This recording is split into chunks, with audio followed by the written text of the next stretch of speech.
From the Pro Image Group of Companies, Pro Sport, in conjunction with the Victorian Football League, presents Pro Football.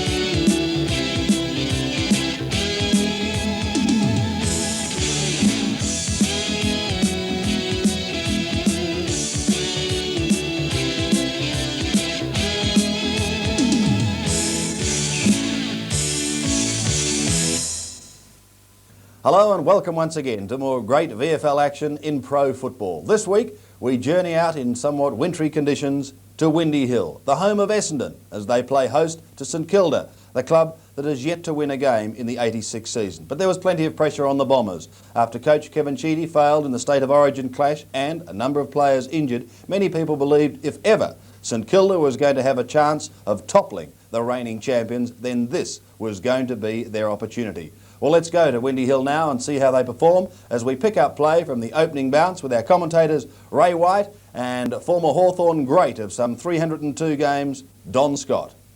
Welcome to Windy Hill for the pro football game between Essendon and St Kilda.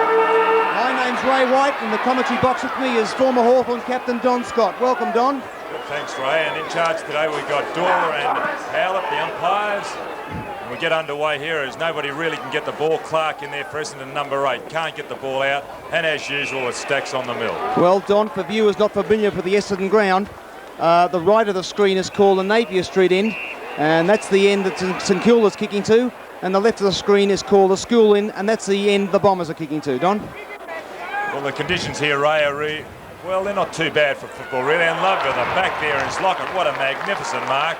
I was just saying that the wind is probably favouring the end that Essendon is kicking to, but the way the ball was kicked in there, and it really didn't hold up, and Lockett took a very good mark. Now St Kilda have the chance to score with the first score of the game. Lockett on an acute angle, only 30 metres out from goal. Drop punt on its way. And just wait on the umpire. Did it float? It did. It floated across the face of goal, so that's the first score of the game. 1 point to St Kilda from Tony Lockett. Well, actually, Don, Essendon being called Windy Hill, it's a fairly light wind today for this ground because sometimes it can blow a gale as Billy Duckworth sends it out to the centre of the ground, coming across to Spencer, and I think you'll find Trevor Spencer will be paid a free kick.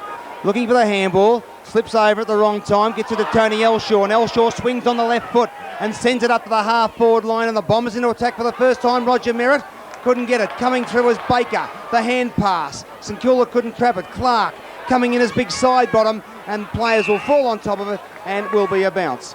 Well, what do you think of the crowd, Don? How many would be here, would you feel? Well, it's certainly built up, Ray. I would say about 12,000 people. I'm not very good at estimating crowds, and it's very hard at this Essendon ground because there seems to be little pockets of people everywhere. But well, the majority of them are on this side where the commentary box is, Don, and that's where all the Essendon members sit. So I suppose we'll know when Essendon kick a goal and when St Kilda kick a goal. So Roger Merritt, and a little pass, and he's found coming out. I think you'll find that's David Flood playing his first game from nil, from up in the Wimmera, Essendon's recruiting ground, and this young fella, Kevin Sheedy, has big raps for young Flood, and he is going for his first kick in league football, which would be, I suppose, any boy's dream is to kick a goal first up.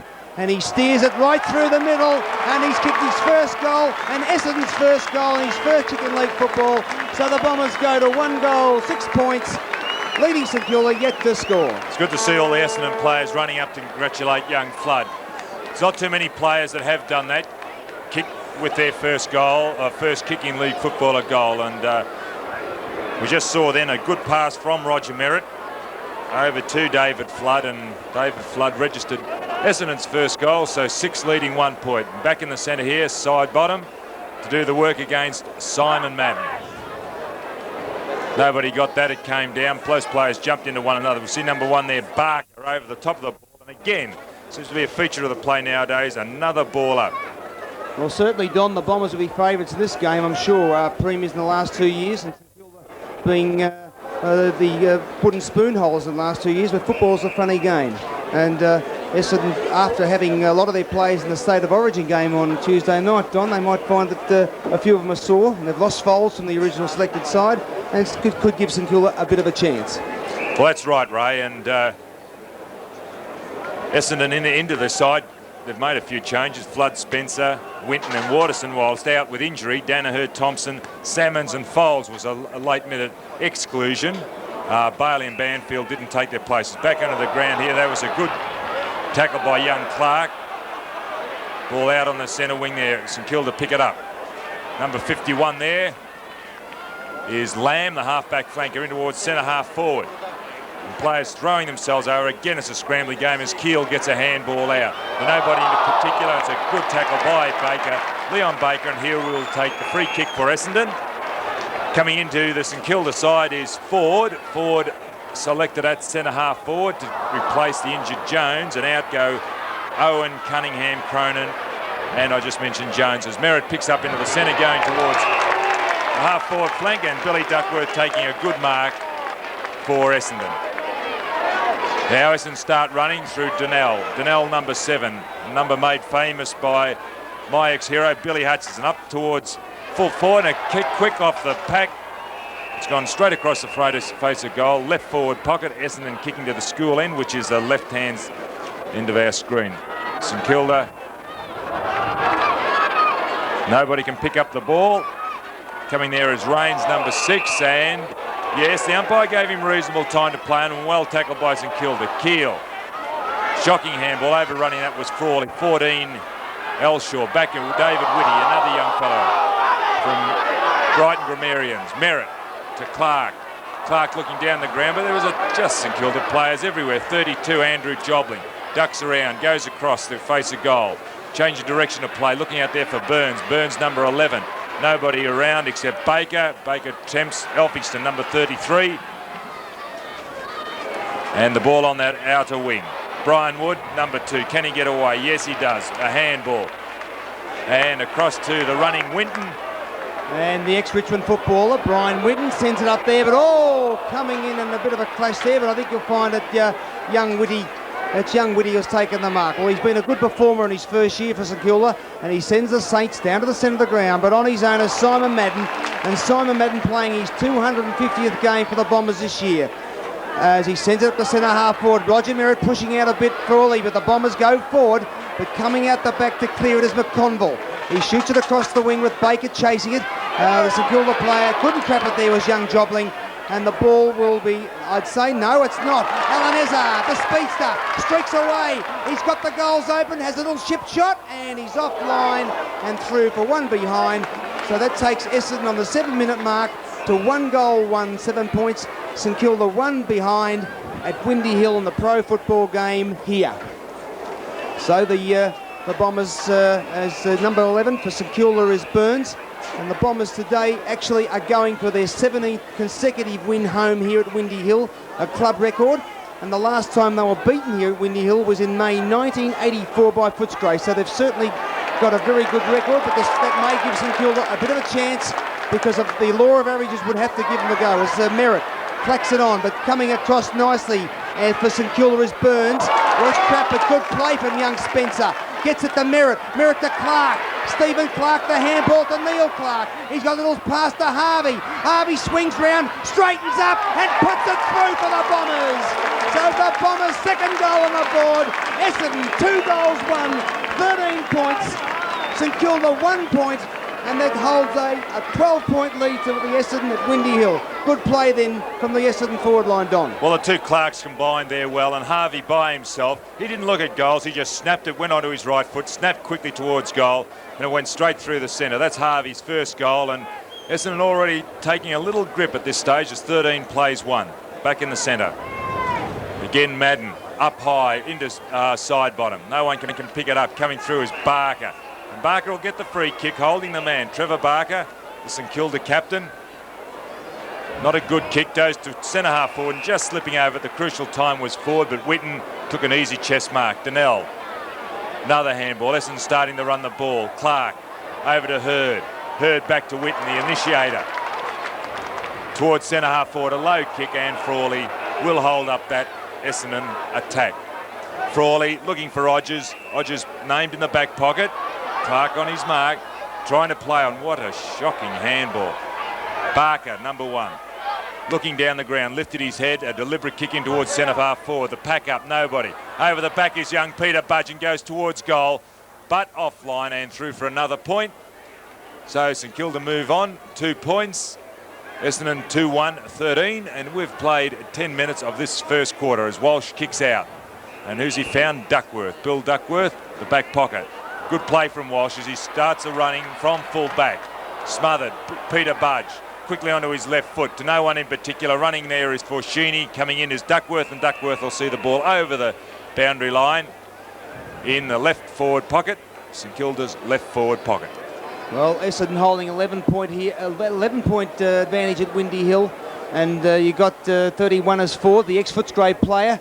With Simon Madden, the ball goes over the line out of bounds. Actually, Don, a few little comments I heard before the game today that a few of the judges would like to have a couple of dollars here and there, feel that St Kilda could be a little bit of a chance they might pinch this game. Well, I wouldn't like to be backing them, Ray, I can tell you. Well, you never know. Footy's a funny old game. And the Bombers come out. Winton back in his first game for about 3 or 4 weeks. Baker, great play. He left the St Kilda player standing as we got Nobby Clark and Neil Clark. A little chip pass, or could have been the back to Roger Merritt. No, it's Trevor Spencer, and the free kick against young Mark Gamble.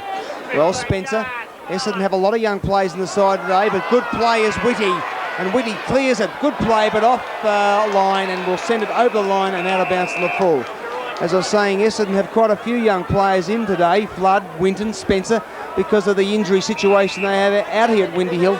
And I think there's about 9 players from last year's grand final side not playing as Spencer tries to get it back. Wood tries to trap it, comes to the ground. Elphingston, Rains, nearly would have been younger. Taylor could have been given a free then, but St Kilda still trying to work it. Players all falling on top of it.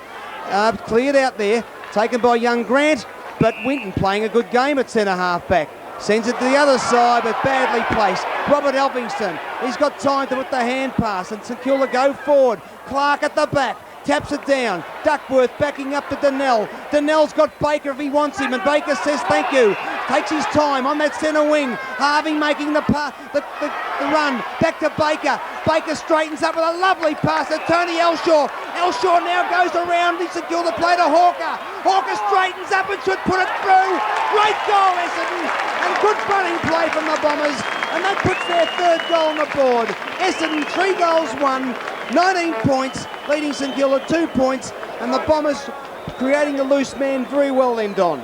Well, it all started up the back there. Clark, who tried to mark over Keel, dropped it, came down to front. Actually, he should have really punched it. Well followed up by Duckworth, and with a series of handballs and short chips, Glenn Hawker registered Essendon's 3rd goal. 3-1-19, St Kilda 2 points, and we've played 12 minutes of this first quarter. The ground in good condition. The ball will get a little bit heavy as the game goes on. Coming through there, and that's a free kick to young Clark, an impressive first-year player from Bulleen Templestowe, if memory serves me correctly. That's right, Don, and played very well on Tuesday night, I thought. And has played well all year, actually, Ray. Has given a lot of zip to this Essendon side, and Clark goes long towards the full forward position. Up high, Merritt in front. Well done, Tony Elshaw. Can't pick it up. Alizard quickly onto the boot. We'll just wait on the end. There it is. Another goal to Essendon. Ezard's first. So Essendon really taking a hold now. 4-1, 25 to St Kilda's 2 points. And again, we've only played 13 minutes of this first quarter, and Essendon really do look a polished combination. Under a little bit of a cloud, they lost 2 consecutive games earlier, and a lot of people had written Essendon off, but how on earth you can ride a side off that hasn't lost a game since halfway through last year is beyond me. Well, I think Essendon have had the squeaky clean set up out here. They've never given players away, and this year a little bit of controversy in the last couple of weeks with the ex-Collingwood players Range and Richardson coming in, and the sacking of Bradbury and Carey, and it's created a little bit of mischief in the papers, but the Bombers not looking their trouble at the moment as Harvey.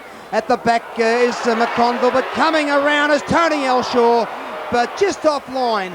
And the danger players at the moment are the runners, the Elshaws, Clark and Ezard are doing a little bit of damage around the forward line, and St Kilda certainly want to tighten up at the moment because the Bombers are starting to get on top very early in this game, and they're 26 points, leading St Kilda 2 points, a 24-point lead. So St Kilda will have to start doing something and start something quickly.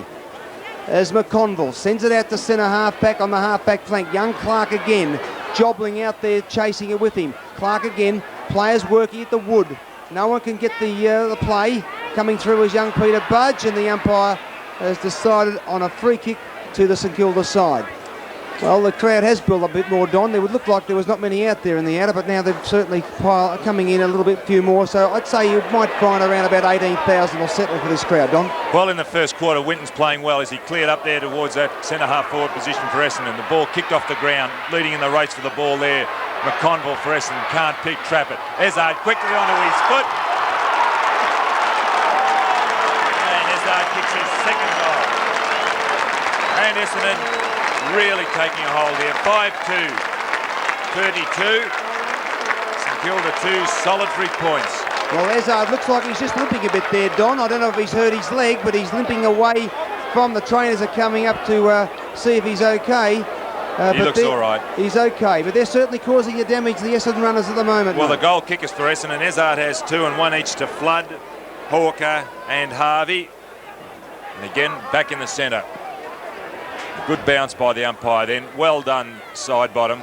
Lockett obviously playing further up at centre-half forward. Gets it across to Odgers. A good player, Odgers, underrated. And well down to, that's David Grant, who just couldn't take the mark. Foschini over to Elphingston. Good place in Kilda. Elphingston on the left foot in towards the goal square. Anyone there? Nobody there.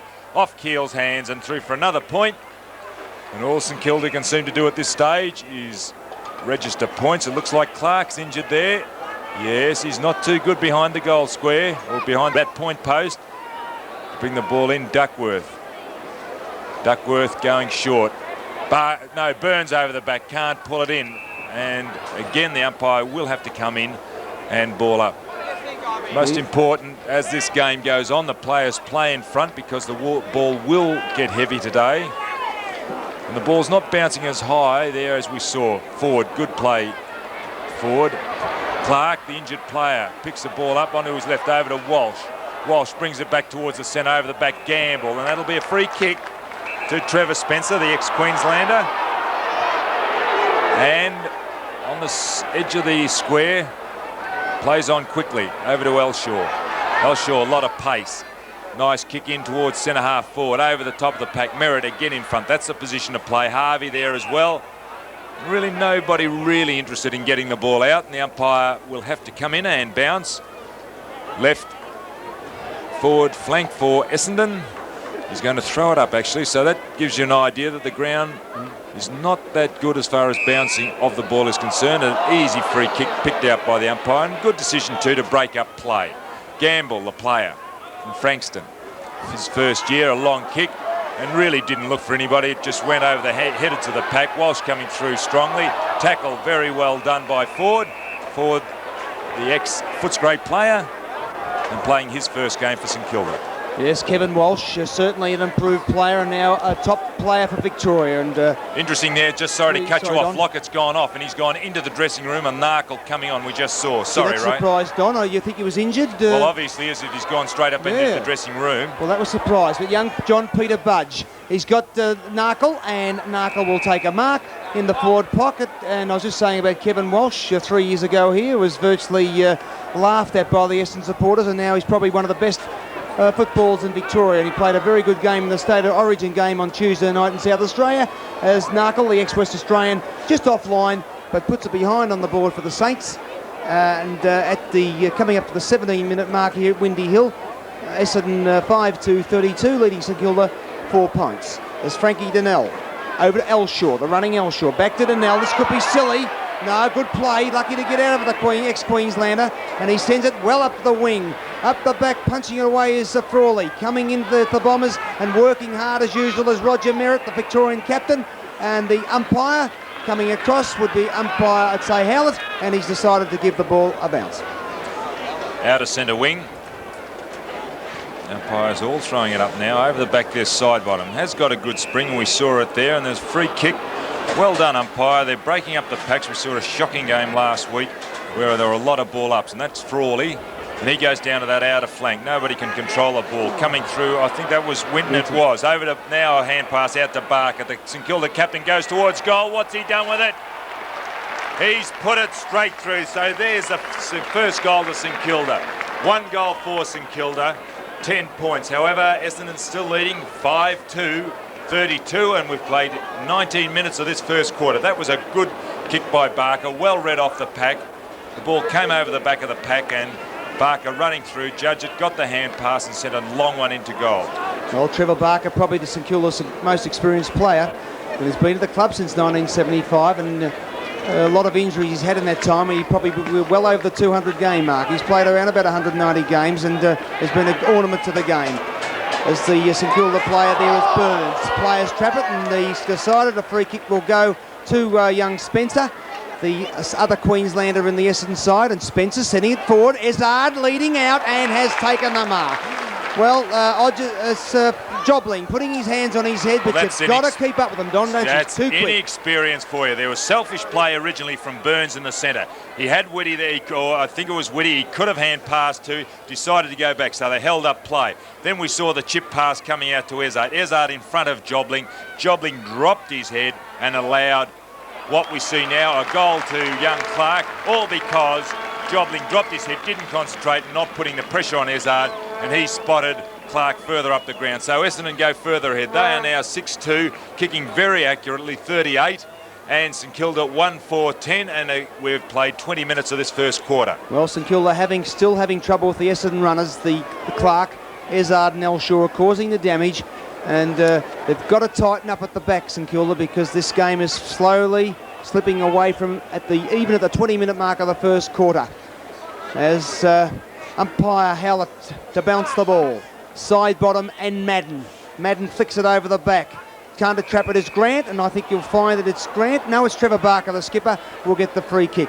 Looks like he is ruck roving. So comes through the centre and sent it to centre half forward. The St Kilda player, oh, bad play there, young Keel. Could have got the mark. As Scotty Taylor coming through. Oh, good play there from Walsh. It clears it out to the centre wing with Harvey. Chasing it is Burns. Harvey working with an Elphingston to support Burns. It might be a free kick, I'd say, to Burns. Yes, I think you'll have to play that. Mark Harvey, unfortunately, give away the free kick. So Burns, great play for the Saints. Been around this club since 1978, and one of their experienced players. And I never see Greg Burns ever not put a good play in. And the little pass, Keel flips it over, little chip out there, coming across as Gamble, but coming through Billy Duckworth, the Norm Smith winner of the medal in the 84 grand final. Ezard got time to think. A little chip over to his teammate and Clark. Baker backing up. Beautiful ball around Elphingston. Sends it to full forward. Flood not in front. It comes out the back. Merritt. Flood again to Wood, and Wood puts it through. Good play, Wood, and good play from young David Flood from Mill, who's playing a good game in his first effort. So Essendon move on to 7 goals to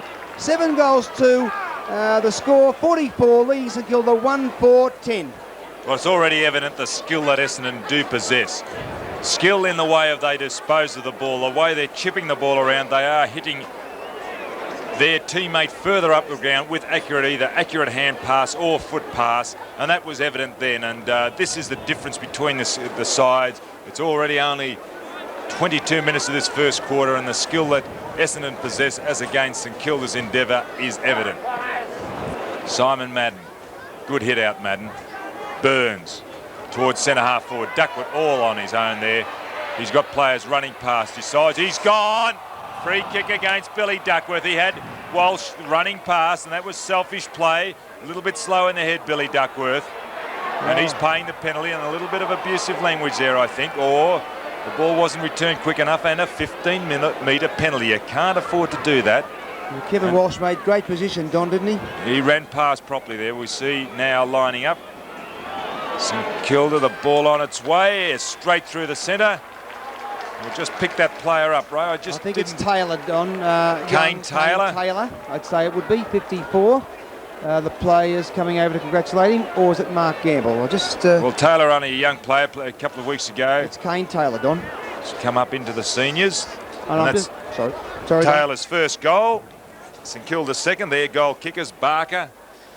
And we just saw then Taylor. So 7-2-44 Essendon, 2-4-16 St Kilda. Well, that's bad play from Billy Duckworth, certainly an experienced player, and I'm surprised Kevin Sheedy never sent the runner out to have a little talk to him, because it was not well handled.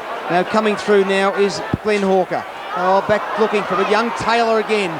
And this is the way they can work their way back into Kilda. Burns runs into Keel. He's got Peter Budge coming across. Good play, young Peter Budge, but not a good kick. And Billy Duckworth trying to make up for it, sends it back. I think you might find it'll be a free kick down the ground, which is very unusual to see Trevor Barker giving a free kick down the ground on. Was a free after disposal, FAD, Ray. Right, Bill Brian Wood. Elshaw, but Robert Elphingston has taken the mark and to steady the Saints down.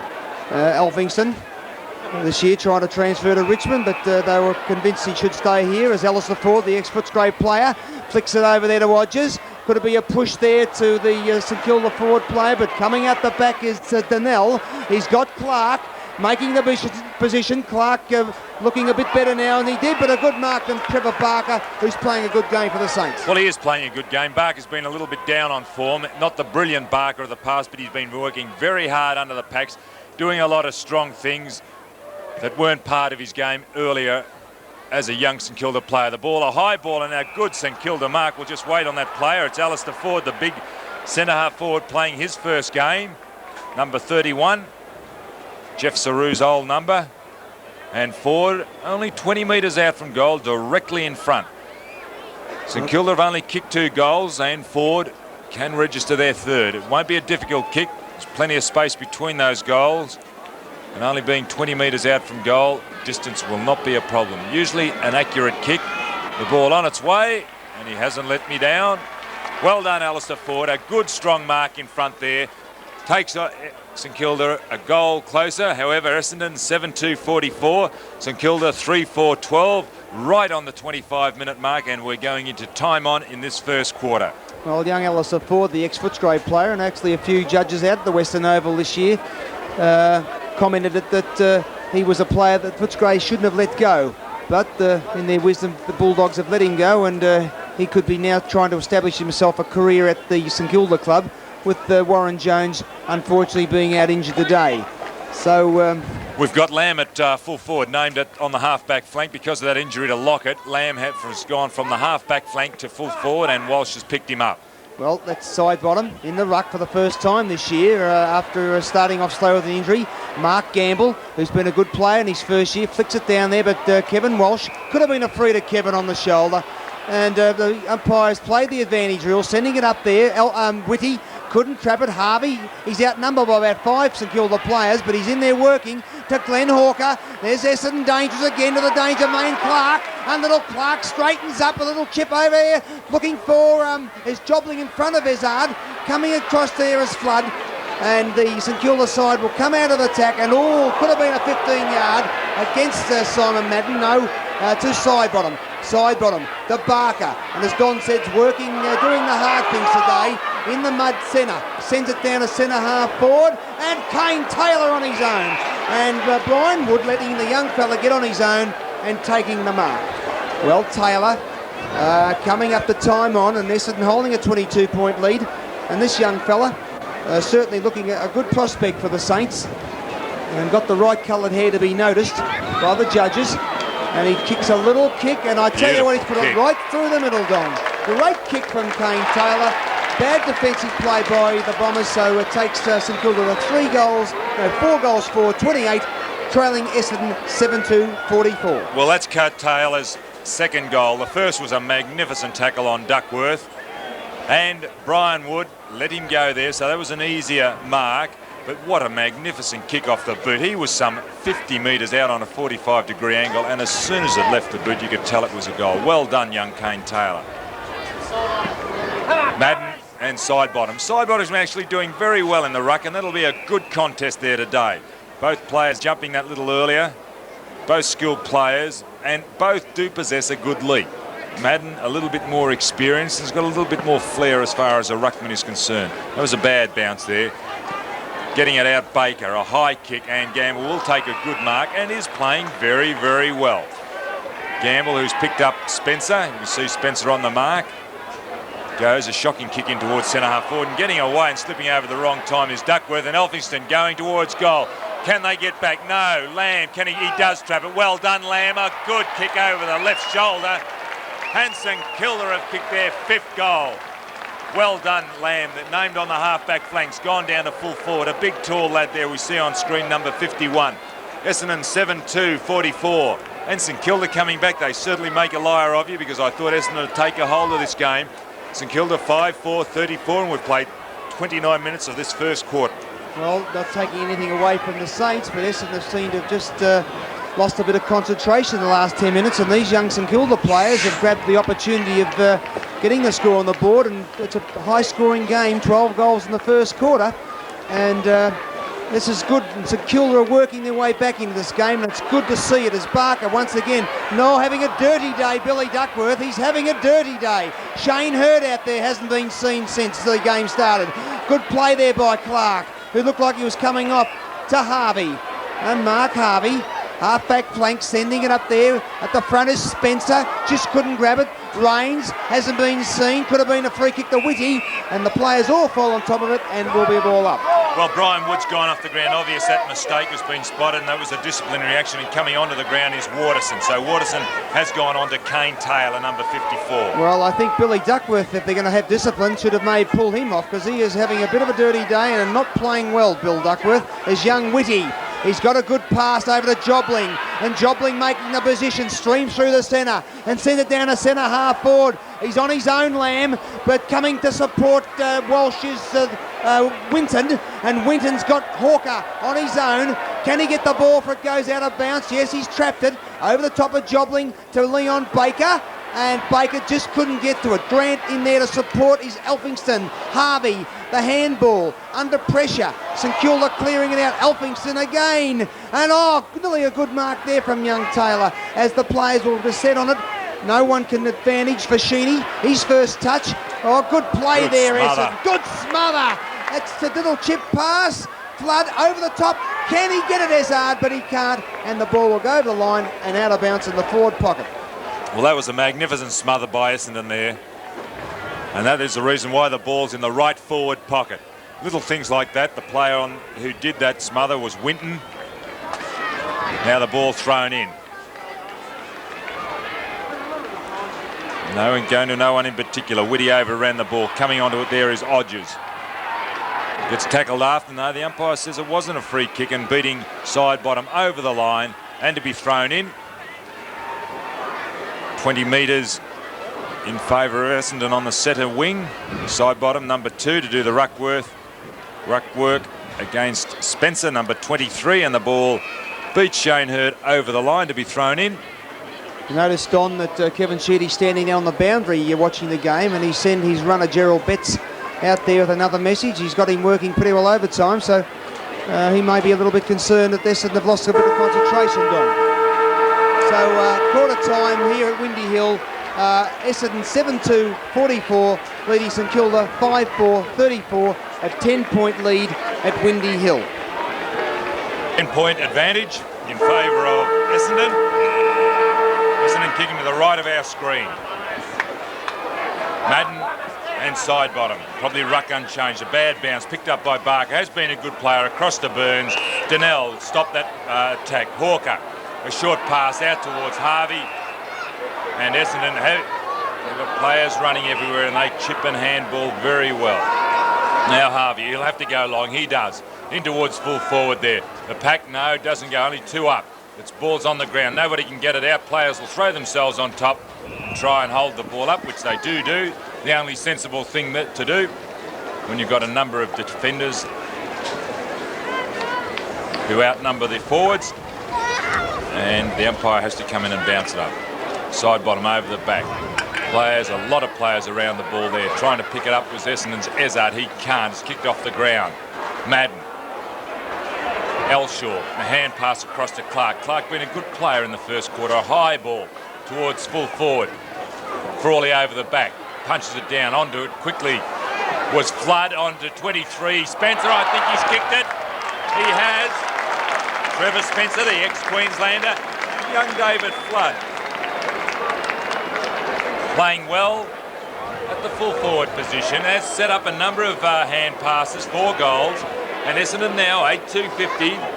St Kilda 7-5, I'm sorry, we'll get this right in a minute.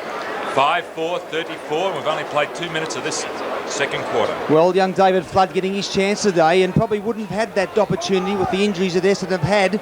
And Essendon have got some good youngsters in the seconds, fellas like young Hamilton and Considine, and this has got to augur well. Even a strong side like Essendon eventually will have to replace players, and this is going to give young Flood the experience that he needs. So there's Baker of Essendon, Leon Baker, the ex-West Australian, sending the Bombers into attack, but not a good thing, and young Whitty should get the mark and the free kick to relieve the pressure for the Saints. Well, the ground a little bit soft, a little bit of rain we had overnight and yesterday, but it's still in pretty good condition as the ball comes through. Fashidi was trapped as he tries to get it, could have been a free, but the umpire wise, he's letting the game flow, and the players will descend on the ball for a ball up. Actually, it's interesting, Ray, to note that the umpires obviously think it's an adverse weather day today because they're playing with a new ball in this second quarter, and you only do that when you can consider the ground to be in bad condition. Well, it's not in that bad shape, Don. Well, I think actually, it just does surprise me, Ray. Yeah. But anyway, the umpires make that decision. We've seen a couple of times they've had to throw the ball up around the ground, so they believe it's not holding on the outer wings. Well, the centre of the ground is not a mud heap. If you had a look at the St Kilda ground last week, it looked like a swamp. So anyway, as Harvey has got on the wing, handball to the running Hawker. Hawker coming across, a little chip to Flood, and he's let out. Young David Flood doing a good job in his first game, and showing a lot of possibilities, this young fella. Pulls the socks up. Well, he kicked a lot of goals in a pre-season game. Actually, he was probably the best player in that particular pre-season game. I don't know how many he kicked, young Flood, but the ball on its way, not a good kick off the boot, and going right across the face of goal, and that's another point to Essendon. Now Essendon 8-3, playing St Kilda 5-4. 51, playing 34. We've played 5 minutes of this quarter, and that's a good mark to St Kilda's Elphinston. Elphinston named on the wing, plays on quickly. Stopped by Clark. Neil Clark, an experienced player, and the ball will have to be thrown in on the left forward, St Kilda's left forward flank. Side bottom 2, doing the ruck work. Essendon started up again. The handball, Elshaw, a high ball. Who's underneath it? Whitty coming in, Merritt. Nobody can pick it up, and that is well roved off the pack by Rains, going towards the forward pocket. Who can take it? Can they? No, he can't. The ball comes to ground. That was Harvey. No, Clark. Who couldn't just control that ball. Hodges was his opponent. And another point. And 52 plays 34 as McConville will bring the ball in for St Kilda.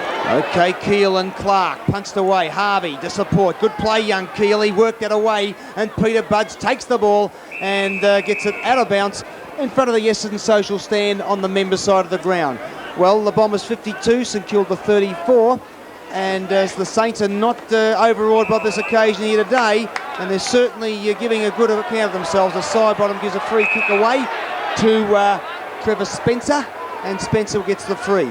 Well, the goal kickers to this stage of the game, Ezard has kicked 2, and Wood, Stephen Clark, Flood, Hawker, Harvey and Spencer all have 1 each for the Bombers, while St Kilda, young Taylor has kicked 2, Lamb and Barker has kicked 1 each, as Jeffrey Rains a little bit absence today. That's about his third kick, and kicks it out of bounds, and it'll be St Kilda to relieve. The back pocket, Hodges, a real goer in my book. Darren Hodges, a high ball and up, nobody can bring it down. Keel, 17, gets a quick ball in front, and that's the only place to play Duckworth, but well caught. Was it against Barker? A bit lucky, no, Don. Yeah, no, I thought it was against Barker. Well, Billy Duckworth's not having a good day, Don. I thought he didn't really Well, he did the right thing. He was playing in front, and that's the best position to play, and Barker really did come into his back as Duckworth sends a high ball to centre half forward. The pack rear is up, and that's a good mark to McConville. Peter McConville, the ex-Carlton half-back or utility player, relieves for St Kilda. Oh, you ducked your head then, young side bottom.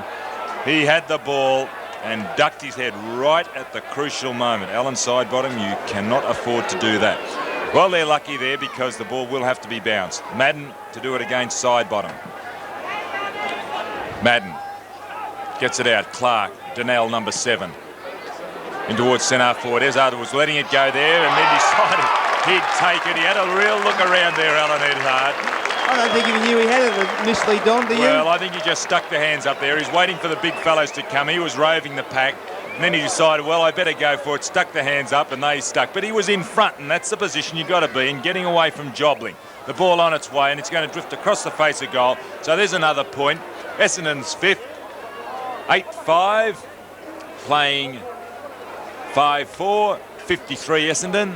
34 St Kilda. McConville out the back. Grant taking the mark in front of, it looks like Elshaw. Anyway, up the centre of the ground. Up the back is Baker.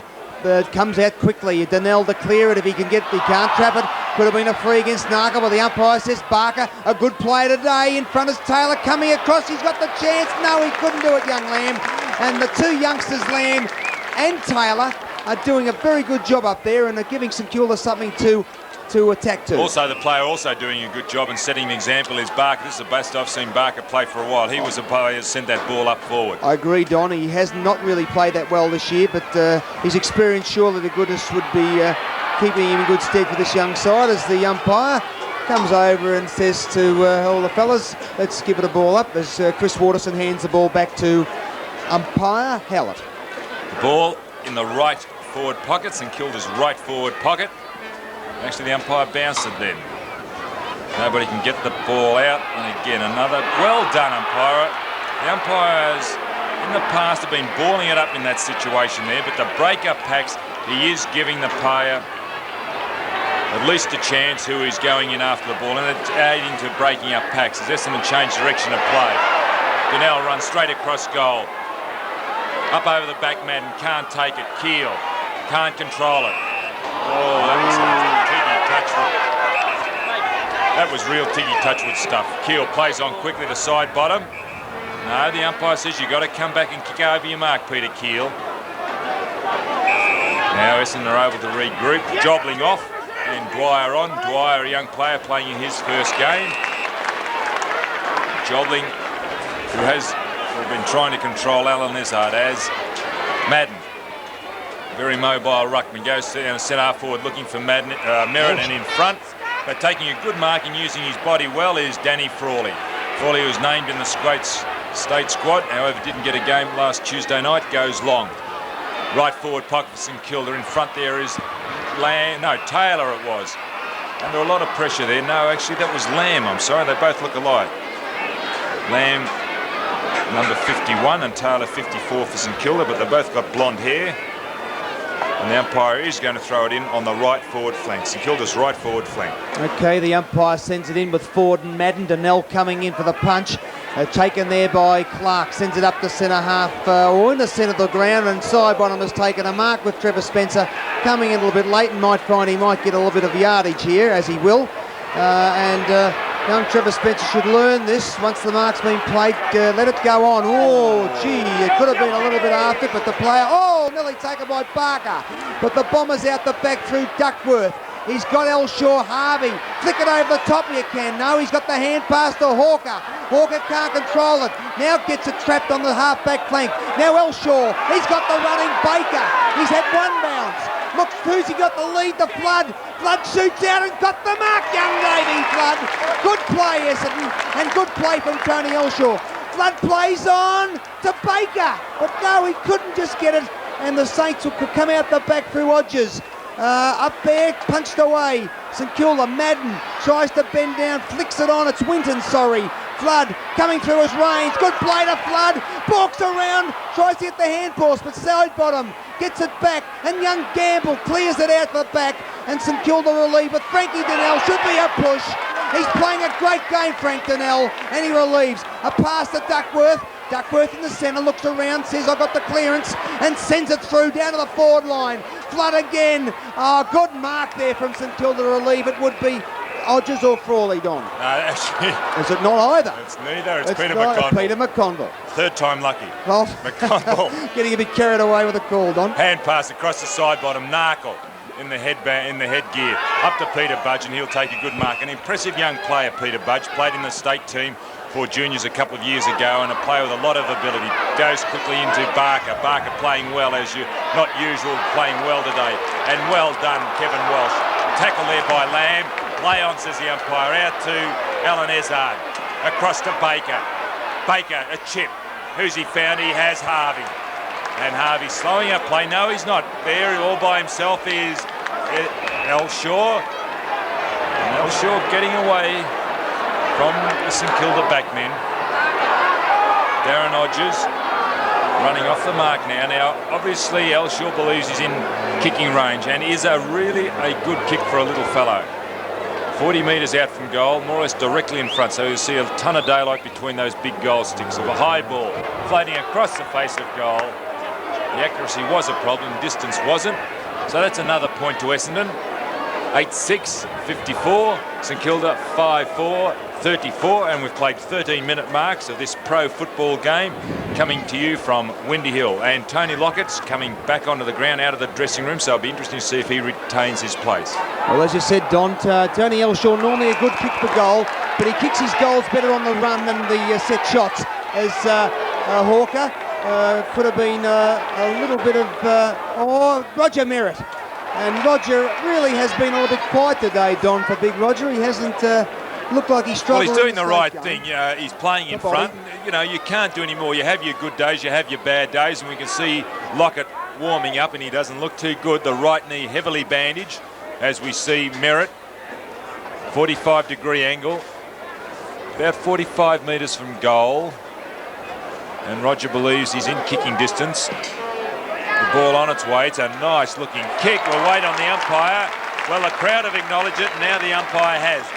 So Essendon have kicked another goal. 9-6, I should say. 9-6-60.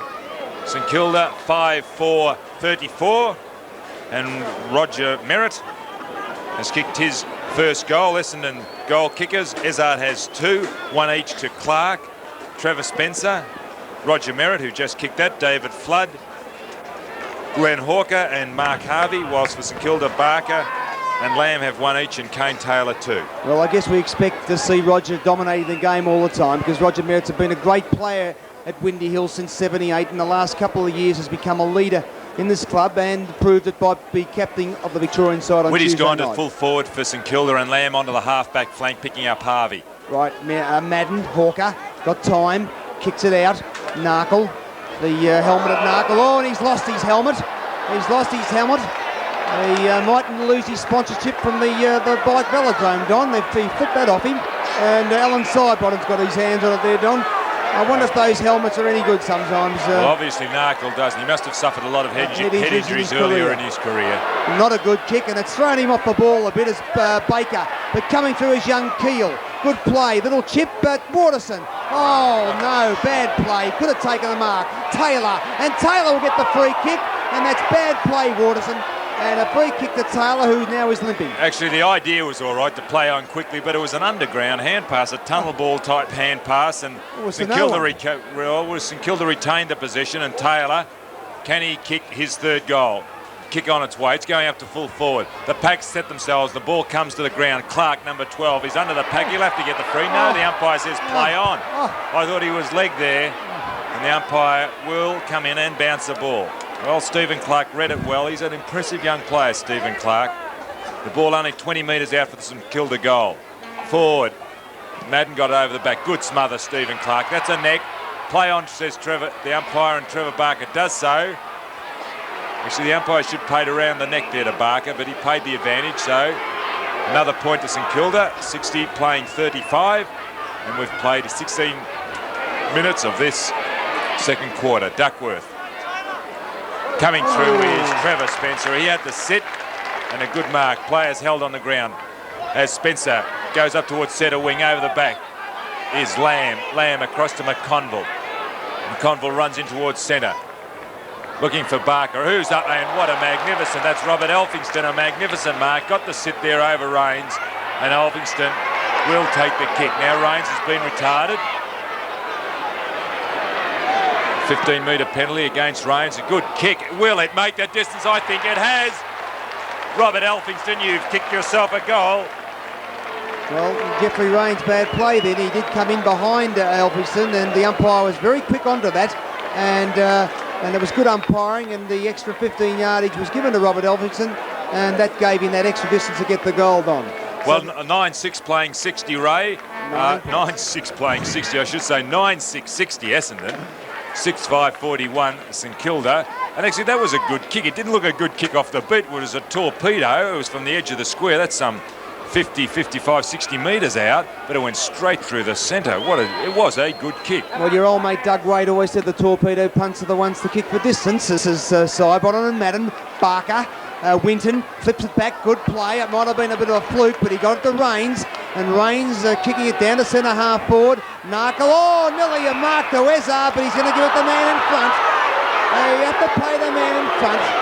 Could have been a line ball, but the Essendon crowd not happy as Narkle sends it to the wing. Oh, a great mark there from Taylor, and certainly a prospect, this youngster. And against Duckworth, I think Billy Duckworth would rather be out on the boundary. He's having a terrible day, as I don't think the players know what's going on, but the Essendon players should have let Taylor get a clearance. Well, that's a deliberate ploy by Essendon to hold up play there. Hawker really wasn't wanting to get back all that quickly, and they've retained possession. See, they've lost about 15 seconds there, maybe 30 seconds again because of what has happened. And you've got to say that is good play, Essendon, because now the players be hold up some 45 seconds. Well, I did that 2 years ago, Don, when they started their power run, and the umpires then decided to bring a rule in of wasting time, which now goes to the tribunal. As Fashini hasn't been seen much. He flicks it over. Clark and Burns. Oh, how long he got to have Burnsy? But he gets it down, but coming through is Shane Hurd. Controversial selection on Tuesday night. Sends it down. Harvey. Oh, good mark there from McConville. And he's been a good player since he came over from Carlton. McConville, centre half forward. Barker coming across as Burns, but not there. Rains, the hand pass. Can he get it to Ezard? He's got it, but not couldn't find his teammate. Heard the support with the shepherding. Burns coming in. Barker playing good game. Elphiston, the long hand pass. Fashini, he straightens up, and he's put it through. Great goal from Kilda, and that's their 7th goal. They're not being denied here at Windy Hill. The Bombers 9-6-60, and St Kilda 7-5. 47, great play from the Saints. Again initiated by the captain Trevor Barker. He roved that pack very well, got it over to Burns. Burns a hand pass to the finisher Fushini, and Fushini kicked St Kilda's 7th goal. 60 playing 47 when we've played 19 minutes I should say, of this second quarter. And St Kilda cannot be denied, and the crowd really getting their money's worth. Ball coming out. Taylor, who's obviously been moved further up the ground from the forward pocket. Peter Budge, a quick one into centre half forward. Keel in front and takes a good mark in front of Clark. And Clark having to go back. 15. No, the umpire's not paying the 15-metre penalty. And Peter Keel in the position where Elphiston just kicked St Kilda's goal. That's another nice kick off the boot. Drifting high, the pack up. Nobody can bring it down. And it's gone through off the hands of the pack for another point. Essendon 60, St Kilda 48. You see Duckworth bringing it back, and Walsh, I should have said Hawker bringing it, no, Duckworth it was, bringing it back. A high ball, saying what a good mark, Roger Merritt. No, that's Trevor Spencer. And Spencer that should be 15 yards. No. Well, the umpire wouldn't play that. Spencer, who's he got? Harvey. And the Essendon crowd there asking, well, why wasn't it 15 yards the same way as it was before to St Kilda? But, by gee, you can't deny the Saints today. They're really putting a big effort in here, and everybody expected this to be a one-horse race. Well, they're just showing the crowd here today that it's not going to be. And Essendon have got a game on their hands as Mark Harvey, the youngster from the local district, come from Keilor, has a shot. He straightened it up and put it through, and that would be a goal that they'd probably want. And you'd think that might be a bit strange for Essendon playing St Kilda, but that's a goal they needed to take them on to 10 goals, 6, 66, leading St Kilda 7-6, 48, an 18-point advantage at the 20-minute mark of the second quarter here at Windy Hill. Well, as every time the St Kilda make a move towards Essendon, Essendon seem to steady and register another goal. And that was a good mark to Trevor Spencer backing into the pack, and he was responsible for Mark Harvey kicking that goal. 66 playing 48. Merritt and side bottom. Well done, side bottom. Got up very high there. Coming through is Peter Budge up towards centre half forward. Trapping the ball is Waterson. Out looking for and finds Clark. Clark picks the ball up. Chip out towards Elshaw. Elshaw on centre wing. He'll go. No, he doesn't. He chips another one around the boundary looking for Merritt, and he'll beat that player over the boundary to be thrown in right in front of the Essendon grandstand, the stand that I used to sit in as a youngster following Essendon. They used to give you a few hoots too in the 70s, didn't they, Don? Got more than a few hoots out here, Ray. Hey, Don McKenzie and Graham Moss, all these players used to give you a bit of a hard time. Madden up over the back. Well done, Simon Madden, an intelligent ruckman. Played a lot of games, 250th today. An experience showing as Narkle comes out onto his left foot, a chip. And who's he found? Little Dyer, who's come on playing his first game, getting away from Frank Donnell. Dyer, shaking kick off the boot, and that's Taylor taking a good mark. Started up in the forward pocket. Getting around the... Oh, well done, Clark. Taylor following up again. Can he get it? No. Gamble coming through. Played a solid game at centre half forward. And the ball is going to be called back. Well, Don, I don't know about you. I might be a little bit one-eyed, but I thought that should have been a free against Gamble. What for? For holding the ball. No, well, he was trapped there, Ray. He was brought to the ground. It was a good decision, I believe, by the umpire anyway, as we see. As we see the ball again having to be thrown up in more or less the same position as what it was earlier. And this was what was happening or has been happening in a lot of games recently. A lot of players around the ball. We can see that. Congestion around the ball, and the ball not able to be got out. It will be that time as Spencer gets a good hit out. Peter Budge can't trap it. Trips over at the crucial time. Well done, young Peter Budge. Trevor Spencer, the ex-Queenslander, coming through, trying to trap it. Can't. McConville. Good handball, McConville. Over his head was Kane, Dwyer. Barker. Cross to Taylor. Taylor to side bottom. Side bottom to Fashini. Now they got a chance. Dummies a handball. Well done, Neil Clark. Off the boot. Elphingston, the wingman. Across to Keel. Keel another handball. St Kilda running it deep into their forward line. Alistair Ford was taken down there by a series of handball. There wasn't one kick from the centre wing. There wasn't one kick. They're all handball, and the ball finishes up 20 metres out from the St Kilda goal. Well, St Kilda certainly got a little bit of possibilities here with players like young Kane Taylor, who's been playing very well, and John Peter Budge, Gamble, and this has got to help St Kilda if they're going to have these type of players as the ball comes to the ground. It's Baker, but Elphingston out on his own. The experienced Elphingston, a nice little hand pass, but no, too wide. But Narkle swings around on left foot. A little chip pass to Keel. Has he got the mark? No, Duckworth backing him up is Clark, and Clark sends it to the centre. Elshaw, Odgers comes in. Can the Bombers get it through? A good play there from Sir Spencer. Over to Harvey. Harvey straightens up, shoots at the goal. Is it going to roll through? It's rolled through. Great goal, Mark Harvey. And the Essendon side go on to 11 goals. 6 behinds, 72 points to St Kilda. 7 goals, 6, 48. A 4-goal advantage coming up the time on in the second quarter, and a good play then from Harvey. He took the judgment, Don, and well, a little bit of luck, but it was a goal. Well, as I'd set up that, he shot it across to Harvey, and Harvey had Merritt, who's now playing at full forward, leading out, and I thought it was bad play. He shot it into that goal square. It was unattended, and the ball rolled truly through for Essendon's 11th goal. Preparing to warm up is Brian Wood. We'll just wait to see which Essendon player is coming off. As a free kick is given to Forshini, number 6, Silvio Forshini. Now Forshini right in the centre of the ground, looking down the ground, a high, tumbling punt kick. Doesn't give the players much of a chance. The ball comes to ground. Keel has been really conspicuous. Gets it across to Whitty. Whitty onto his left foot. No, another point. So 11-6, 72 Essendon. St Kilda 7-7, 49. And we've played 25 minutes coming into time on. Duckworth coming off for Essendon. Brian Wood coming on. High ball, Madden over the back. Jumped a little earlier. Elshaw.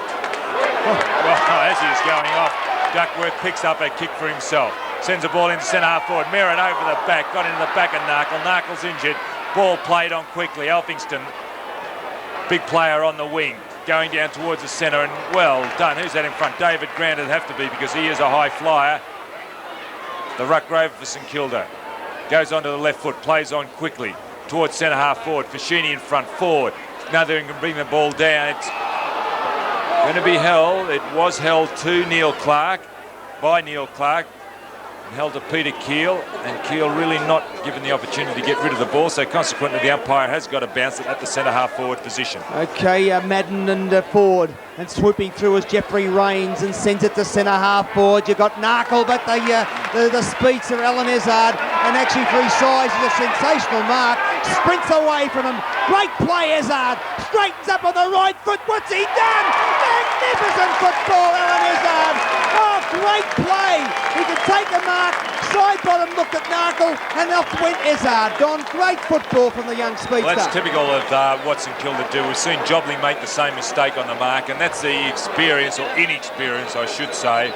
The St Kilda players are inexperienced at top-class football. They try very hard. They've come at Essendon a number of times. Each time they do, Essendon seem to steady and kick another goal, and that was well done by Alan Izzard. Took the opportunity of confusion on the mark, and we see again Bill Duckworth coming back onto the ground. We'll wait and see who's going off. Well, he's, as I said earlier in the call, Don, he's having a dirty day, Bill, and that's not for the want of trying, as Clark sends it down there to Merritt, and a nice mark, and an Essendon player down in the centre.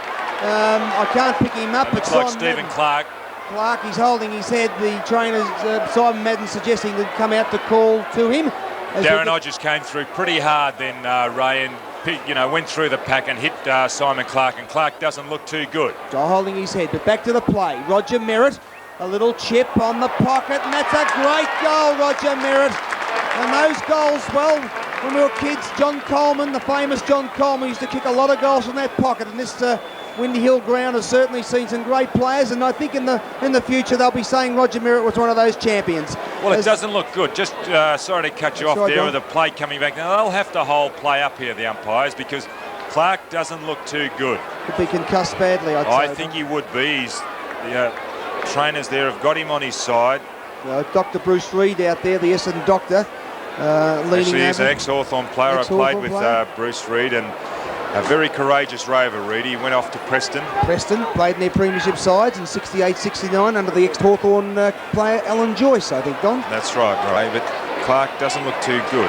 Maybe bringing out the stretcher, as Elshaw's been given permission to the umpire to come back on, I think, Don.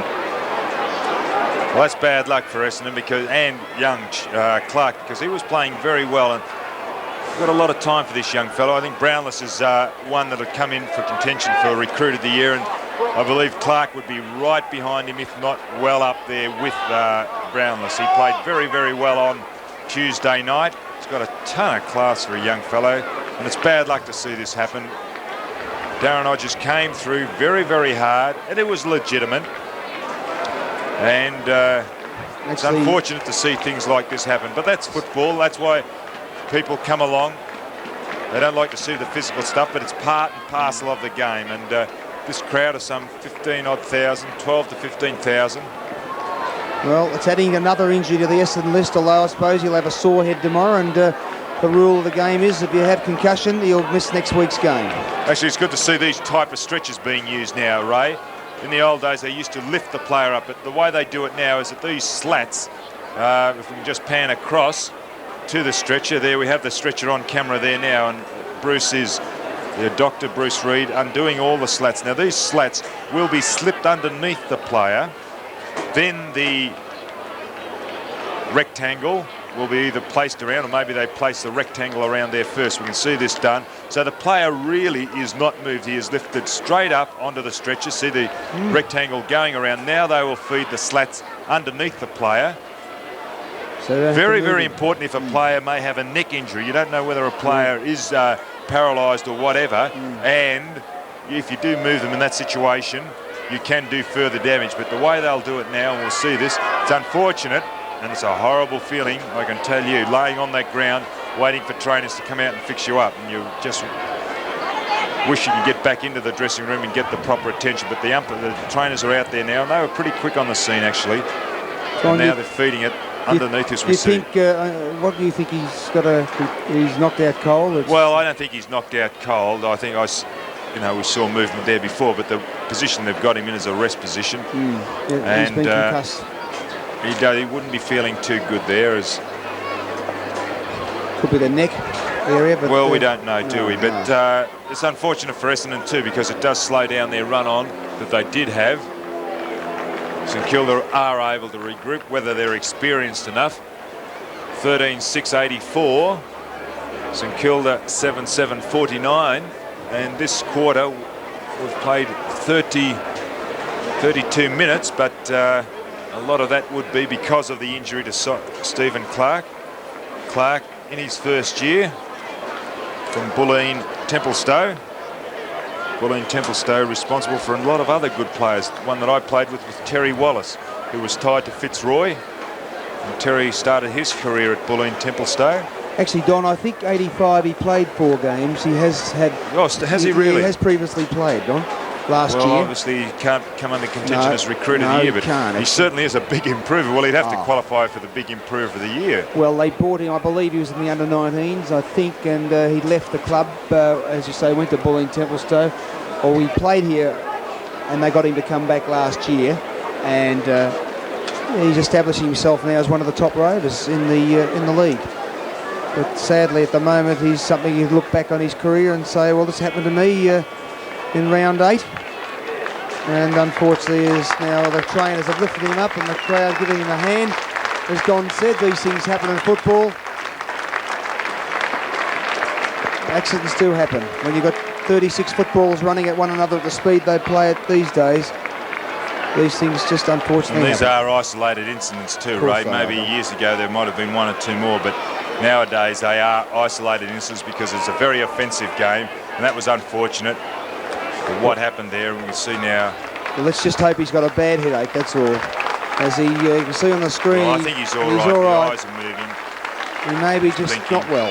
I just think you might find, hopefully, well, I don't say hopefully, I just that he's just got a concussion and a headache tomorrow. So we've got the game to start again, and the umpire can't start the game until the player is right off the ground, behind the boundary line, and actually their trainers walking on the boundary line, and the umpire rightly so holding up the game until they're well away from the boundary line, because if the play did go over there would be further accident, and that's a good decision and well done, umpire. Well, the Bombers holding a 41-point lead, and I think the Amiga time clock will go off go right around. Merritt back in the ruck, not back in the ruck, gone into the ruck, and Madden to centre half forward, and Merritt going to relieve a little bit of the pressure for Madden. Barker gets a quick left foot kick out. Coming through there is Donnell, a high kick down to the half-forward flank. Leading there is McConville, and McConville takes a mark in front of David Flood. McConville has been playing behind Flood, and Flood has led him a little bit of a merry dance in this second quarter. Nobody can bring the ball down. Coming through is Burns. Burns had his handball smothered. Donnell across to Waterson. Waterson across to Wood. I thought Wood played a good game in the first quarter. Can't pick it up. Was taken off the ground for disciplinary reasons. Behind play, we have a little bit of a blue as we see Brian Wood, and that's where we concentrate with Brian Wood with the football. The ball along the centre wing, over the back, and taking a good mark is Gamble. Gamble plays on quickly across to Odgers. Odgers, another handball to Keel. Keel, a chip. How's he found Forshini, the 2 number 6s? Forshini trying to use his body. Rains, Elphingston gets a quick kick. Over the Walsh's head, Duckworth. Well done, Billy Duckworth, but he's slow off the mark, isn't he? Oh, he was trapped. Frawley, Elphingston, a high kick. Can it make the distance? Waiting underneath it is Dwyer. Can he bring it? No, he can't bring it down. And Essendon relieve the pressure through Waterson. A high kick to a half-back flank. And coming over the back, St Kilda. Well, Barker tries a good play. Trevor Barker works it over to Peter Budge, but he couldn't pick it up, and Glenn Hawker gets to relieve, and he's set dropping the ball against Glenn Hawker. Well, I think that might have been a little bit unlucky, but that's how the umpire sees it. So young John Peter Budge has got a chance. He's only about 30 metres out on a slight angle, and one of the good players for St Kilda this year is a new player, and he's showing why. Right through, Roger Merritt just comes in to take the mark. Well, as Don said, Rogers now go onto the ball to give Simon Madden a bit of a rest, but the umpire says you've got to kick over your mark, although maybe the St Kilda player came up too far. They lost it forward, and Roger has another kick. So Merritt sends it the other side, and it's been then marked by Grant as the siren rings for half time. So half-time here at Windy Hill in the pro football game. The pro football scoreboard, Essendon 13-6-84, leading St Kilda 7-7-49. Well, actually, I'm glad the umpire or one of the St Kilda players threw the ball back to Grant then. That was stupid play. He is within kicking distance, I believe. So and he should always take your kick. The ball on its way. It's a nice torpedo punt. Will it make the distance? No, it didn't.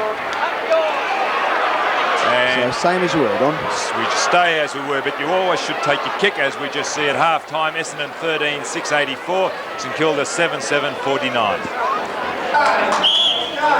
You want to be a real footballer? I've been a real footballer.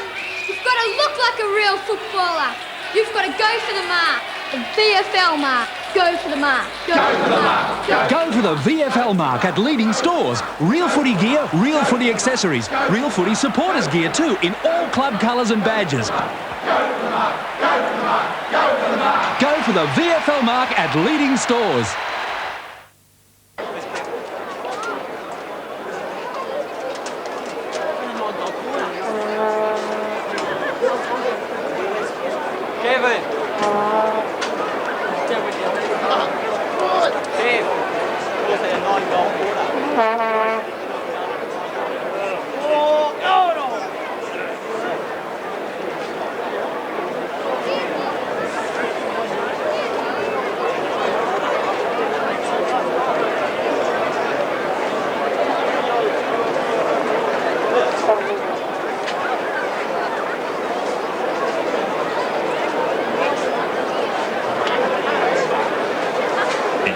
Mark Harvey, the young boy from Kilda, kicks it, but a little bit short, and it falls into the place of Narkle as he gets the hand pass. That would be St Kilda's player, comes across to Lamb, he can't control it, and coming at the back again is Narkle. Harvey goes out the back to Elshaw. Elshaw turns around, no, back on the left foot, has one little bounce. He's got Kevin Walsh, back to Elshaw. Over to Shane Hurd in the centre, back to Elshaw. Now Elshaw on the left foot, sends it to centre half forward. Oh, good mark there from young Whitty. Oh, you should have played that, yes, and the Essendon crowd not happy, but Roger Merritt was a long way behind, and Whitty gets the mark. You don't have to be big and strong, Ray. You called it then. It was a good mark. He's not as big as Roger Merritt. He played in front, and really you can't get around anybody if they're in front. And Whitty, a shocking kick, goes in towards the centre there. The pack come up. Baker tries to rose it, can't. Fashini in there, picks it up, tackle. Comes out to Elphingston, he gets a quick kick down at the half-forward line. Leading into the race, the ball is Duckworth. Duckworth has been caught on a few occasions today, chips a little ball up to the centre wing. Very good play, as he finds, that's Jeff Rains on that centre wing, being held up by Lamb. The umpire says that Lamb just didn't get back quick enough and has awarded a 15-metre penalty. Rains towards centre half forward, a big kick, the pack fly, no one can bring it down, it goes over the head. This player has been very good today, young Flood, shows that he has got a football brain the way he set up a number of goals, and that time just couldn't get it away. Narkle gets a free kick and runs through. Towards centre half forward for Kilda, over the players' heads. Getting back onto the ball there is Kane Taylor. Taylor, who's kicked a couple of goals earlier in the game, picks it up on the second attempt, goes towards goal, can't screw it back high. It's a high ball into the pocket, and taking a very good mark is Kevin Walsh. Well, Kevin Walsh, good mark in the defence, and handballs across to Winton. Winton was going to give it to Frank Donnell, but good shepherding from Donnell to stop forward from attempting to stop it. Hawker flicks it away from Melvins into two number 33s, the hand pass, and that's the Jeff Rains. Can't pick it up. Gets around on the left foot. Hand pass. Elshaw in the centre. Straightens it down to full forward. Merritt at the back is Flood, but St Kilda come back out. It's Odge's hand pass. Lamb comes onto the right foot and relieves the pressure, sending it to the centre of the ground. Oh, a great mark from Brian Winton. He got the ride on forward and held it. Sends it to the half-forward line. Merritt can't take it. Players to send on it. Narkle. Hand pass on the ground to Whitty. Whitty, the little hand pass over the top of the pack. Hurd tries to trap it. Players will know. The umpire says play on as Merritt falls on top to Big Madden. A quiet day for Simon Madden today. As working his way through the pack is Neil Clark. Sends it high. Players underneath, punched away. Coming down is Izzard. A little chip will go across the face of goal and through for a point. So that'll take Essendon to 13 goals, 7-85, leading St Kilda 7-7-49, a 6-goal advantage at the 5-minute mark at Windy Hill. 36 points the difference as Whitty kicks out and finds Sidebottom. Sidebottom playing on quickly, finds a running Elphingston. Elphingston across to Frawley. Frawley tucks the ball on his arm and goes to run in towards centre-half forward. He's looking for nobody really, as there was Essendon players there. Wood raffled the ball, gave it across to Walsh. Walsh, an awkward-looking left foot, but he finds Baker. Baker on quickly. Well done, Gamble. And that's well done again, Kevin Walsh. All you have to have is a little bit of application in football, and Walsh has got a ton of that as he followed up the ball down towards the left half forward flank for Essendon. Nobody can pick it up. Peter Budge has been a very good player, only a young player. Gets it across to Lamb. Lamb across to Keel.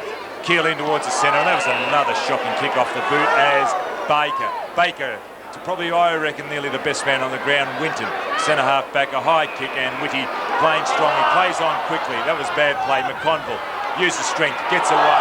Then tackled by young Flood. Flood, a handball across to Izzard. Izzard dodges, goes onto the left foot, got a ton of space. A little chip in towards Harvey. Can he stand up? No, he doesn't. Shepping, heavy work. He's just got to go onto the right foot. He can't. Izzard onto the left. He's put it through. Well done, Alan Izzard. Alan Izzard has kicked Essendon's 14th goal. 14-7 Essendon, playing St Kilda 7-7. We've played 6 minutes of this third quarter. And Alan Izzard will just total his goals up. He's kicked 4 to date. So great goal from Ellen Izzard, and Ellen Izzard has kicked 4, as Don said. Harvey 3, Merritt 2, and the main goal kicker is Taylor for St Kilda with 2. Well, the Bombers in the second quarter kicked 6-4 to St Kilda's 2-3, and the Saints are a little bit looking down the barrel. 7 goals down now, and as Madden tries to get the hit out. Forward, left foot, out, Rains. A little bit quiet, but now he's got the chance, and that long kick down to the half forward. Izzard! Oh, nearly BOG. Don said Baker, and I'd say Izzard will be giving him a run for his money. Obviously, Izzard has received a little bit of attention because over his eye, he's got blood trickling. He looks like a boxer or a street brawler at the moment. Actually, your old teammate Lee Matthews used to like to leave the blood on the eye, Don. Well, it makes it look more ferocious, Ray, as Izzard lines up, the ball on its way. It's a nice kick. It's held up there and coming through McConville, who releases and Kilda straight across the face of goal and out of bounds on the full.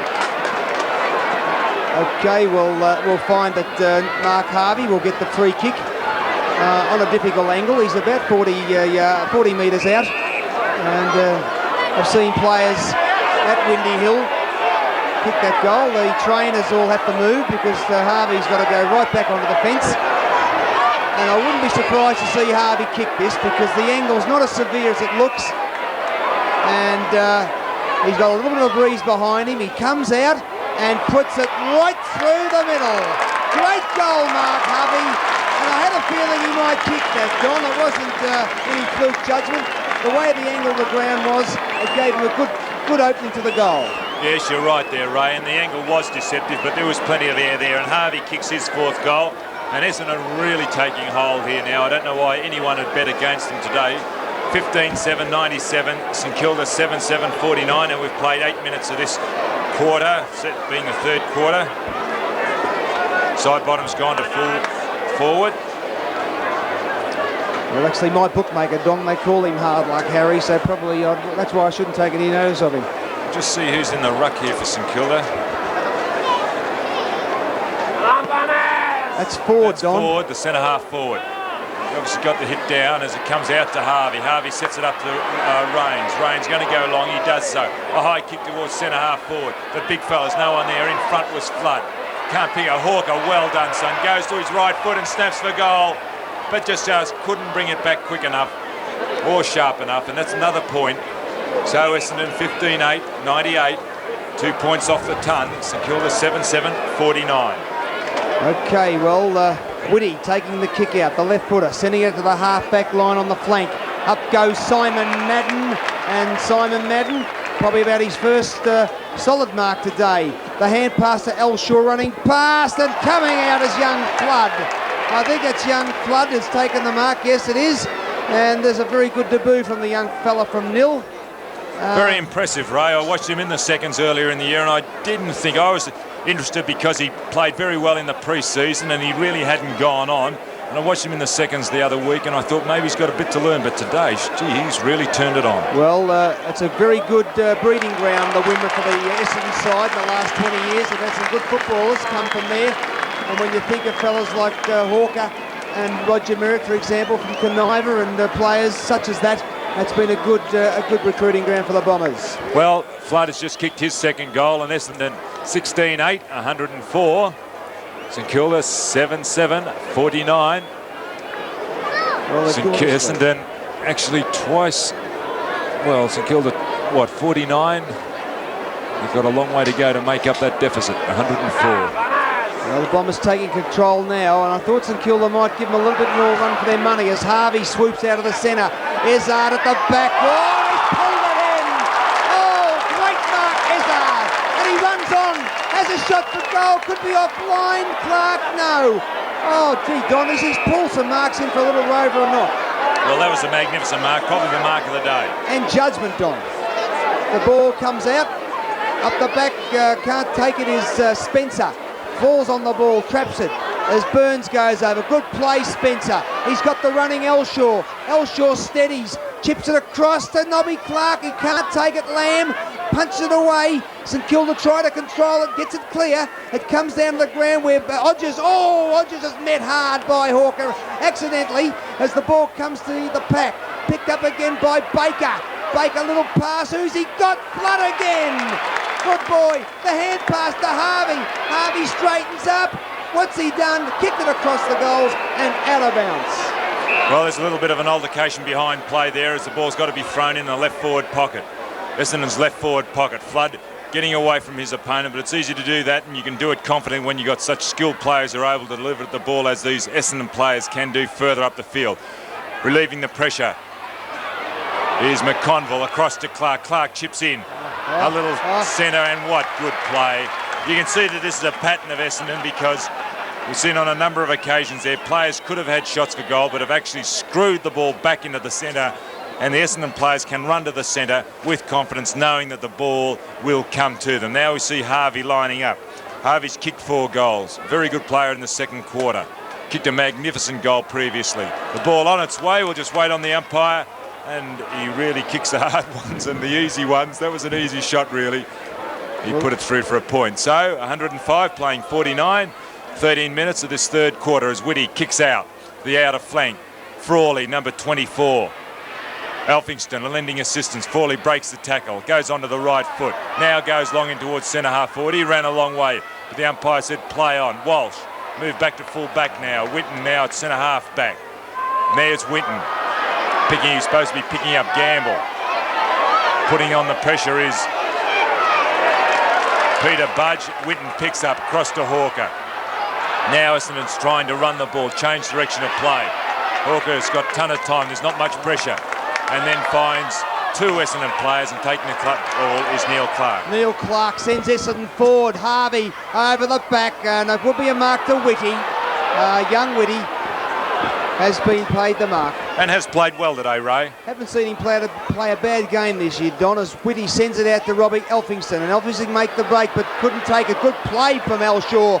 Gets the flick out there. Should have been a trick play to Clark. Elshaw's got the time to steady.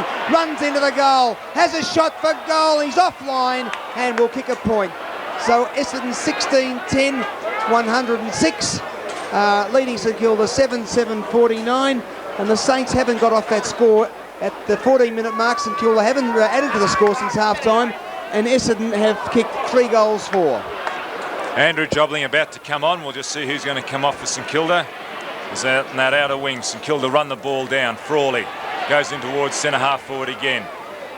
A nice looking kick off the boot. In front is Waterson and takes a very good mark. Chris Waterson has come into for the injured Gary Foulds. Foulds, who was named in the sign, couldn't line up.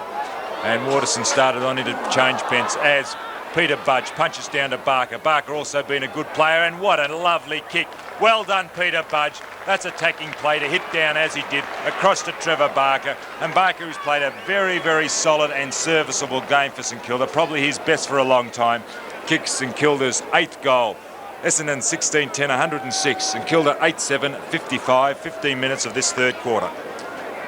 Well, the St Kilda side certainly looking down the barrel at the moment with they're trailing by 55, 56 points, and the Bombers have got control of the game. And players like Harvey, he's lifted his game today because Essendon have got a few key forwards out, Van der Haar, Danaher and Salmon, to name a few. And it's good to see Mark Harvey chipping in, and that's the strength of this Essendon side. They've got so many players that can play well, and there should be a Freedom Madden then, I think. Although, would it be... no, wasn't shepherding the ruck. Alistair forward off, and Whitty's gone to centre half back and Jobling to full back. Well, Waterson swoops him forward. Merritt, and Roger Merritt just takes an easy mark. And well played, Waterson. He saw the leading Merritt coming out, and young Whitty, as Don said, is doing a good job, but the weight of numbers is probably all get against these defenders of St Kilda. It's coming down there so often in this third quarter. So Roger Merritt, the Victorian captain, taking his time as he normally does, thorough in his kicking action, but offline this time, unusual for Roger, and puts it through for a point. So Essendon move on to 107, leading St Kilda 55. Third quarter at the pro football game at Windy Hill. Well, the wind has dropped. It was a factor early on. It was favouring the end to which Essendon are kicking. But the sun's come out and the spectators really enjoying this day as just picking up that player. Is that Frawley? Yes, it is. And Frawley from centre half back goes in towards the centre. In front side bottom, he ducks his head again. He can't lift his eyes. Madden runs over. That's mobility for you for a big fellow. Wood, Cass fumbles at the crucial time there. The ball on the ground. Madden butters up again. Over to Winton. Barker in there, the captain. Tackled, and that's a free kick to Trevor Barker against Brian Winton. He didn't have the ball. Everybody else could see it. So much good arguing with the umpire. That was a lay-down misère. Well, Trevor Barker, the captain, as Don said's played a good game today. His experience is showing out in this inexperienced St Kilda side. Down forward, Hurd. Hasn't been in the play much, but probably he's doing a minding role somewhere out there as it's kicked out by Baker. St Kilda got the opportunity as it looks like a gamble. He can't pick it up. Grant giving him support. Now he straightens up on the right foot and sends it deep into the forward pocket, but will be offline, and I would say it's over the line and out of bounds on the full. So at the 17-minute mark, Essendon 107 leading St Kilda 55 on the pro football scoreboard, as I think young Dwyer, or is it Simon Madden not coming across his mark? Well, he tried to run around his mark or not kick over his mark. He's got to kick over his mark, although it's a little bit difficult from that position. Madden sends a high ball out to the outer wing there. In front is Duckworth, can't bring the ball down. Coming back on quickly is Baker, looks for the handball, finally finds someone, finds that runner in Hawker. Hawker now with a paddock in front, looks for Merritt, and he'll find him, I think. No, well done, young Whitty. He butters up quickly, showing a lot of courage there by trying to get that front position. He did, not as big as Merritt, but got another free kick. Another nice kick off the boot from Whitty. As the game goes on, his kicking's getting better. Winton very quick onto the ball, probably the best man on the ground for mine, and finds Merritt. Winton playing at centre half back. Merritt quickly onto Winton, and that's what good running is all about. And Winton, if you can set this goal up, it's yours. Hawker, he's got, what can he do? There it is, easy stuff. That's schoolboy stuff. Well done, Brian Winton. Glenn Hawker kicks Essendon's 17th goal. A good play from Winton, and that makes Essendon 17-11-100, and just to get the scoreboard, he's getting away from me. I think it's 113, leading St Kilda 8-7-55, coming up to the 20-minute mark. And as Don said, Brian Winton, the ex-Richmond player, has been at the club since 1983 and hasn't established himself as a senior player as yet. The goal kickers rate for Essendon, Ezzard has 4 and Harvey 4, 2 to Flood, Hawker, 1 each to Wood, Clark, who has also gone off, and Clark is all right. Spencer. For the Saints, we have 2 to Kane Taylor, 2 to Trevor Barker, 1 to Elphingston, and 1 to Foschini as Narkle has the ball. Well, Phil Narkle sends it through the centre. Keel couldn't hold it. Barker working hard at the half-forward line. A sign bottom. He's got Taylor. Taylor was a good player in the first half. Goes to the ball with Simon Madden. Gets around. Good tackle, Simon Madden. Great tackle, Simon Madden. And that's the skill of an experienced Well, that's player. a fantastic tackle. If you watch that, Madden kept his eyes on his hips. The hips are the things that don't move. You don't look at a player's eyes, you look at their hips, and that's what Simon Madden went for. As we see here, Brenton Phillips warming up. We'll just wait on the Essendon player as the ball goes up on the half-forward line for Essendon. And coming through and patting the ball off the ground is Darren Hodges, and it beats Glenn Hawker over the line as we see Neil Clark going off and Brenton Phillips, the former North Adelaide wingman, coming onto the ground. Well, Neil Clark limping early in the first quarter, but has played the game out so far, and I think he's just coming off to give Phillips a run. As Shane Hurd shakes him off. Good play though from number 51 Lamb, and he's worked hard. Play the advantage rule, and he has, umpire, as young Peter Budge sends it down to centre half forward, but Brian Wood will mark at the centre half back position for Essendon to stem the tide. So Wood and Barker, two veterans. Well, I don't know. He gave it back. I suppose you've got to give it back. But he threw it up in the air, Ray, and that's holding up play. That's an old trick, and Barker should have been aware of that. Okay, Brian Wood sending it to centre of the ground on the wing. Merritt flicks it over the back. Coming in as young Dwyer. Players will fall on it, and it will be a ball up at the centre wing position. And the pro scoreboard reads Essendon 113, leading St Kilda 55. And the Bombers well on top here at Windy Hill.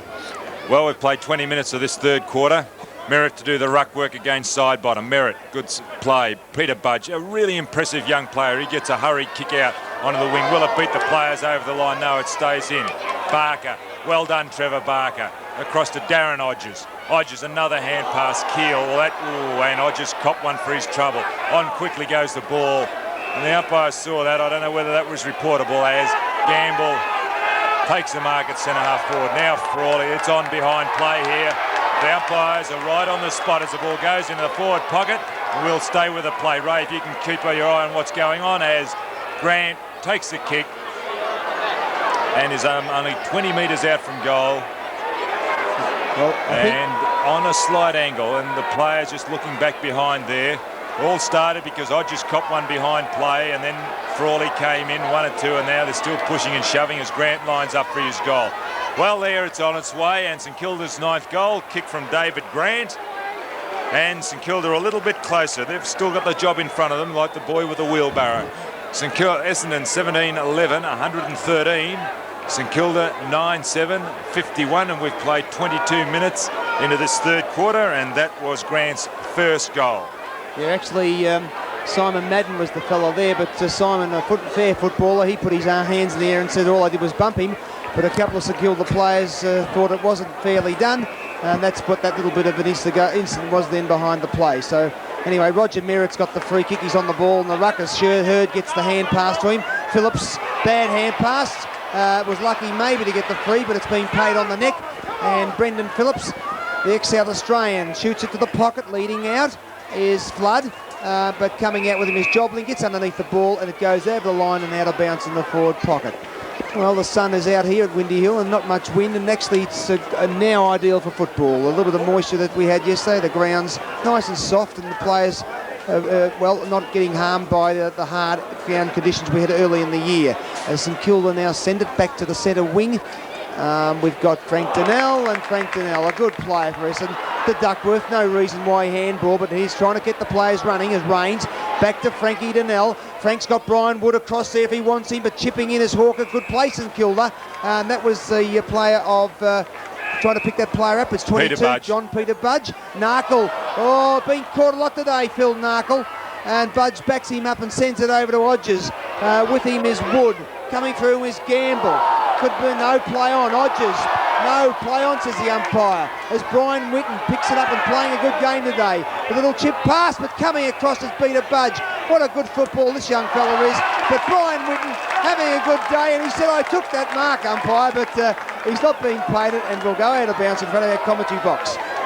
Well, it is. Peter Budge, number 22 on the left of the screen, is a very, very impressive junior, and let's hope he can really go on in football. Well, we've got two, Don, Whitty and Peter Budge, both good footballers. That was Budge again, who got a quick soccer kick-off, and the ball will go over the boundary line in front of Brian Wood. Number 1, Trevor Barker, also played a very solid and serviceable game today. Doing the ruck work will be Winton with side bottom.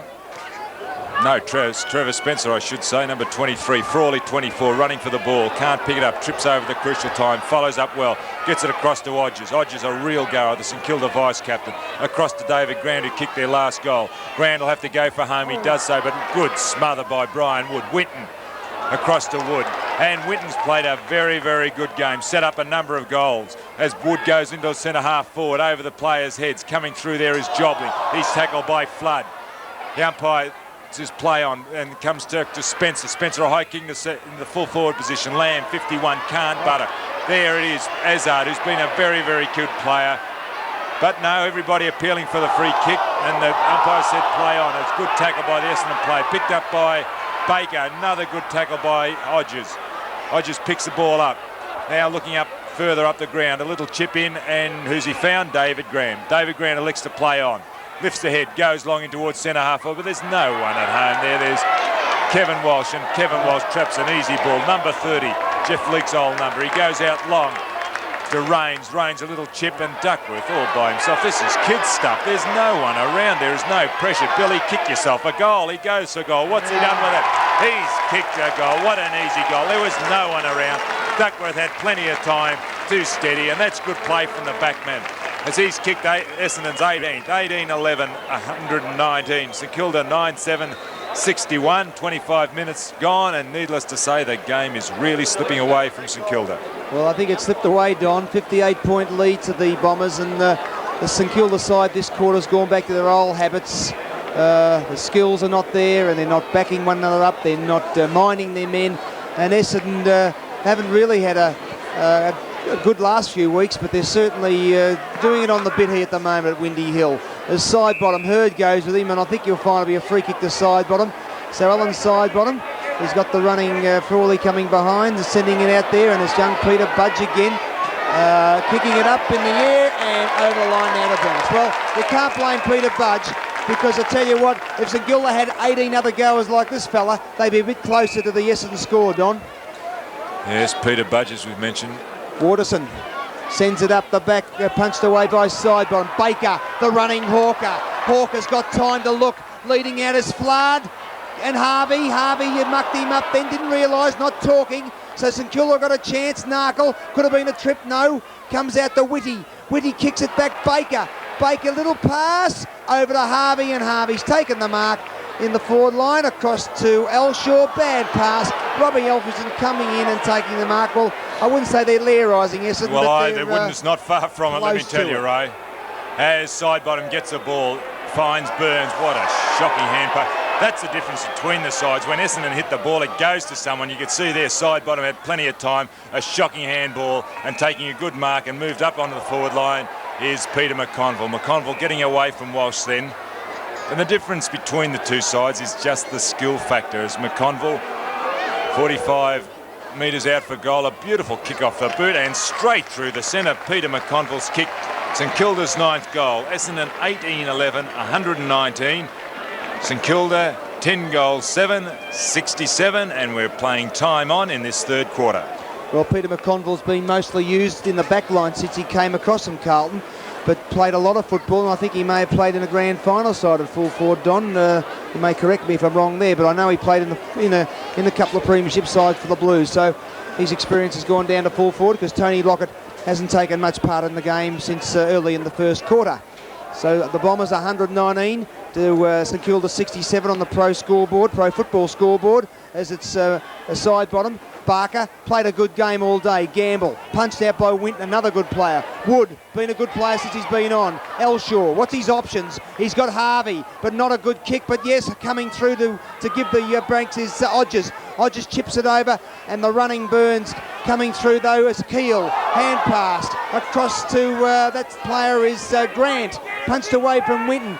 Donnell, handballs anywhere. Kane Taylor, very quiet. He should get this handball for Sheeny, another quiet player. Sheeny straightens up and puts it right through the middle. An easy goal to St Kilda, and St Kilda's 11th. So that takes them on to 11 goals, 7, 73.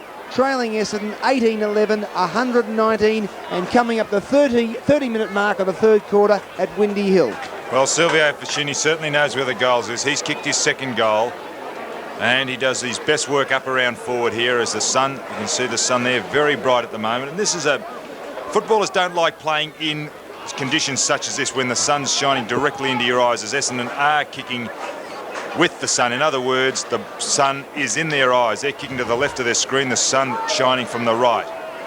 as Hawker gets a quick kick and he goes down, and I think the umpire he is going to pay the advantage further down the ground. Hawker received a little bit of attention there as he delivered the ball, and the umpire believed it warranted a free kick. Now Essendon chip the ball in.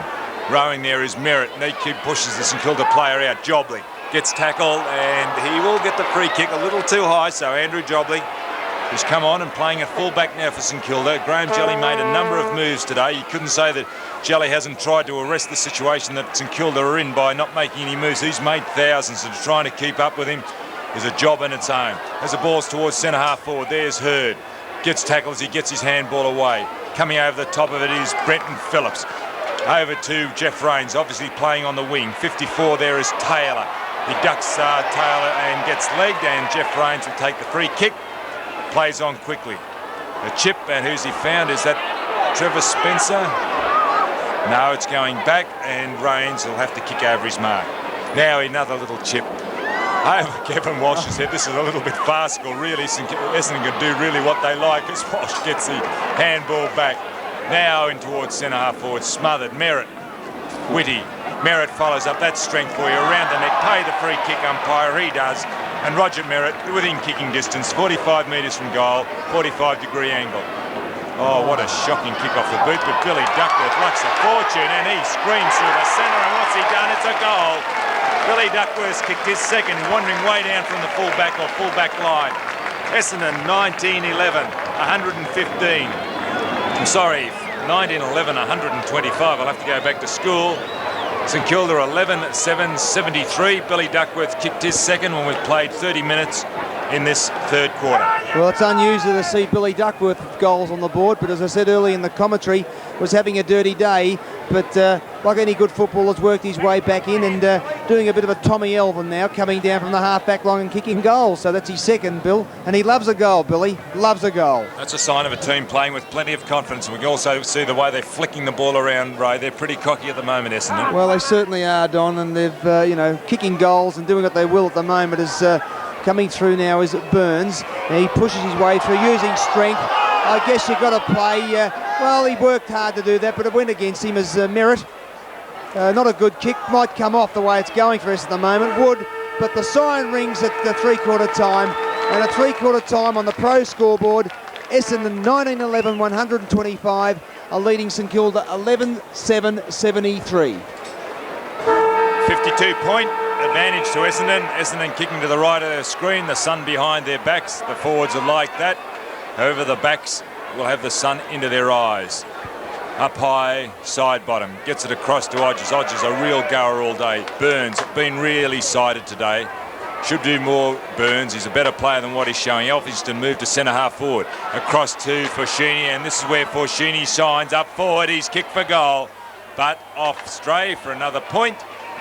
St Kilda's 8th. And Essendon 125, playing 74, 19-11, 125, 11-8, 74. And Graham Jelly, really, what could he say to those players? A deficit of 52 points. He's made a number of moves. It's not the fact that he hasn't made moves to try and get St Kilda into the game, but I do think that their senior players have got to do a little bit more. Their younger players are doing a lot, as we see there, Gamble tackled, and he's been a good player today. And Jeff Rains laid a very good tackle. Actually, Rains has been a little bit quiet, came into it in the third quarter, but Rains is a better player than what he's showing at the moment. Harvey, been a very good player, especially since the first quarter. Baker underneath there. Buttering up there was Lamb, a young player. The player a little bit congested now, and the umpire's got to come in. Well done, umpire. He's found the free kick, and that's going to Roger Merritt. Merritt playing in front, played really solid game, has matured a lot as a footballer, plays in front, does all the hard work, and was rewarded last Tuesday by being captain of the state side. Again, he worked pretty hard in that game as another impressive young player, Peter Budge, the young player from St Kilda, number 22, gets trapped with the ball and wasn't given enough time to get rid of it, and the umpire really has got no alternative to bounce. You can see the number of players around the ball. It makes it hard to get the ball away when that number of players are around. Ball comes down to the pack. Waterson coming through. St Kilda clear out, and safety for first football as it goes over the boundary line, beats all the players over the line, and is to be thrown in front of the Essendon Social Club. Just looking around the ground, Duckworth, number 2, has kicked a couple of goals, named up and back. There's just no St Kilda player on him. Either he's not picking someone up or no one's picking up as Duckworth gets the left foot down towards the forward line. Leading in the race for the ball is Jobling and young Flood. And Flood just can't trap the ball as it goes over the line to be thrown in front of the Dick Reynolds stand. What a famous player was Dick Reynolds, and coach. Well, famous player, as Don said, and Coleman and Hutchison's and these players out of this famous ground at Windy Hill. As the ball falls on the ground, the Bombers been at Windy Hill since 1922 and have won 10 of their 14 premierships since they've been here. So it's been a very successful stay at this ground. As Knuckle comes out the back onto the centre wing, but Jeffrey Rains in front of his opponent, which is Gamble, and has taken the mark. Well, Jeff Rains, one of the controversial situations at the Windy Hill this year with his signing, passed it over to Elshaw, Merritt, Duckworth again, handballs to Harvey on the left foot, a little kick. Who's he got? Up the back, nobody can get it to play. Baker has worked hard. Baker through this game using his body well and goes to grab the ball, but the umpire will decide on a bounce. So 51 points in front of the Bombers, and they're cruising at the moment at the 5-minute mark, 125 to 74. As Sidebottom does a bit of a spring in the air, but straight to Alan Ezard. He was that shocked he got rid of it too quickly. As Odgers, a good player and a solid player, just couldn't get it as the Bombers send it forward from Ezard. Oh, number 11, Burns couldn't hold it, and the ball will be in the pack, and it will be a bounce. Well, 20 metres out from the Essendon goal. The sun has gone behind the clouds, and that'll make the players will appreciate that. Because one of the hardships of playing in the sun is that you do get blinded by it, especially when you're going for marks, and you just can't judge the ball. As Baker gets the ball onto his right foot, a chip back towards the centre square, and there is young David Whitty. Whitty been a very good player for St Kilda today, a young player, and there he is again. I don't know who is picking that fellow up, but he's playing very well, Bill Duckworth. Kicked 2 goals and has been very responsible in a lot of forward thrusts as far as Essendon are concerned. Now Leon Baker, number 4, another chip in towards centre-half forward. They're starting to layer eyes, Essendon. But there he is, young David Flood, number 28, Paul Weston's old number. And Flood, who has the distinction now of kicking his first goal, well, his first kick in league football was a goal. And he's kicked 2 to date. He's only some 40 metres out from goal. The ball on its way. Is it straight enough? No, it's not. Goes to the left-hand side of the goal post, and another point to Essendon. So 126, playing 74. 19 goals, 12, 126. St Kilda 11-8, 74, and have played 6 minutes of this last quarter. Well, David Flood wearing the number 28 Guernsey that the famous Alec Epis, the Kookaburra, wore in the 60s here in the great Essendon sides. And as the ball comes over the line near the play, Keel puts his head down, gets the handball. It looks like it's Taya Lamb, and a free kick. The advantage real played. Shot across Elshaw, over to Baker, just couldn't take it. Whitty clears it out the back to the centre half forward position across there, but coming out there's Winton, but a little push, and he caught Brian Winton, and that free kick will go there to Robert Elphingston. Elphingston directing it up there to the forward line. Burns, Dwyer coming in to help, but he and Wood will get the ball across the line and out of bounce. So nothing changed on the pro scoreboard. Essendon 126th, St Kilda 74. The Bombers kicked 6-5 in the third quarter to St Kilda 4 goals. But Essendon just have got that enough ability to staying ahead in this game and seem to be having it well in control. As the players will be a free kick to St Kilda, trying to pick that player up. I think it's the hard-working Burns. Been a quiet play today, Ray. Burns, he's better than what he's shown today. He's got a lot of courage, and really for what he's shown today, I believe that he is a better player, and he really should take the bit between the teeth and show something for these young fellows, because Barker's done well as captain. He's a senior player, and Burns lining up for his first goal. Ball on its way, and he makes no mistake. And St Kilda kicked their 12th goal. Essendon 19-12, 126. St Kilda 12-8. 70, no, we just have to wait. 12-8 is 80 if I have done my arithmetic properly, and we're just waiting on the scoreboard. And we've played 8 minutes of this last quarter, and the sun has gone behind the clouds. There's crowds still here, only about between 12 and 15,000. And most of these supporters would be Essendon. They're very parochial, Essendon. There always seems to be a good crowd. I've never played for a bad crowd in front, or a small crowd at Essendon. And Harvey takes an easy mark on Essendon's right half forward flank. Chips another one in, looking for and finding Hawker. And Hawker getting away now. Essendon's starting to layer eyes a little bit. Have a kick, Glenn Hawker. You're well within kicking distance. And Hawker, 45-degree angle. 30 metres from goal. Just a little slice using a golfing term, and to the right of the goal post, and another point. Essendon 19 goals, 13, 127. St Kilda 12, 8, 80. As we see Jobling bringing the ball back in. Oh, Simon Madden. That's one of Simon's. Hasn't done many of those today. And Madden, one of those familiar big grabs that he's taken here, made famous at Windy Hill. Oh, coming up the back then was Spencer. Chipping in is Baker again, the hard-working Baker. St Kilda come back through Odgers.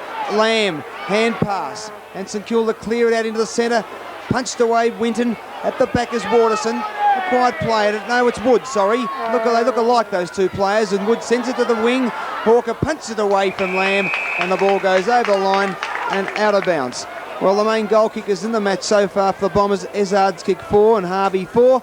And for St Kilda, Barker, Fashini and Taylor all have kicked 2 each. Tapped down nicely by Madden to Elshaw. But nice play, Lamb. No, it's Taylor. Couldn't pick it up. Prominent in the first half, but been quiet since half-time.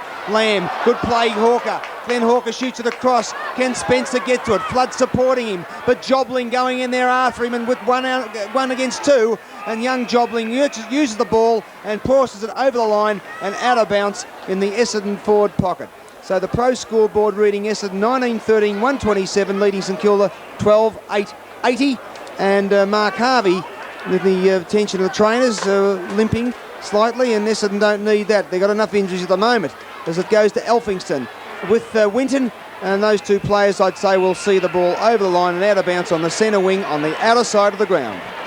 Well, players having a little dance over there, a little shovel, push and shove. Winton and Elphingston. Elphingston named on the wing, but has been moved to centre half forward. Winton been a very good player for Essendon today. Initiated a lot of attacks from the back and set up a number of goals. The ball coming over the back, Elshaw. Off the ground, Baker. Now the Essendon players running. Wood across to Ezard. Can Ezard kick his 5th goal? Goes straight for goal. Is it a straight in? No, it's not. It's a post. And Essendon have kicked their 14th point, 128. Essendon, 80 St Kilda. We've played 11 minutes of this last quarter. Jobling out to the outer flank. He's done a free kick. It's going to David Grant. And Grant plays on. Looking, it's a shocking kick off the bit. This is where St Kilda let themselves down. They're just not skilled. As Odgers a high ball. Behind there is Lamb. Is that Gamble? He's been moved. It is Gamble. The St Kilda player's been moved everywhere. Gamble started at centre half back. It's been moved everywhere, as a lot of other St Kilda players have done to today. And Graham Jelly made a host of moves. The ball being thrown up. Walsh, Victorian ruckman, I suppose you could say, playing at full back today and playing a very good game. Madden, Wood dodges, goes in towards the centre.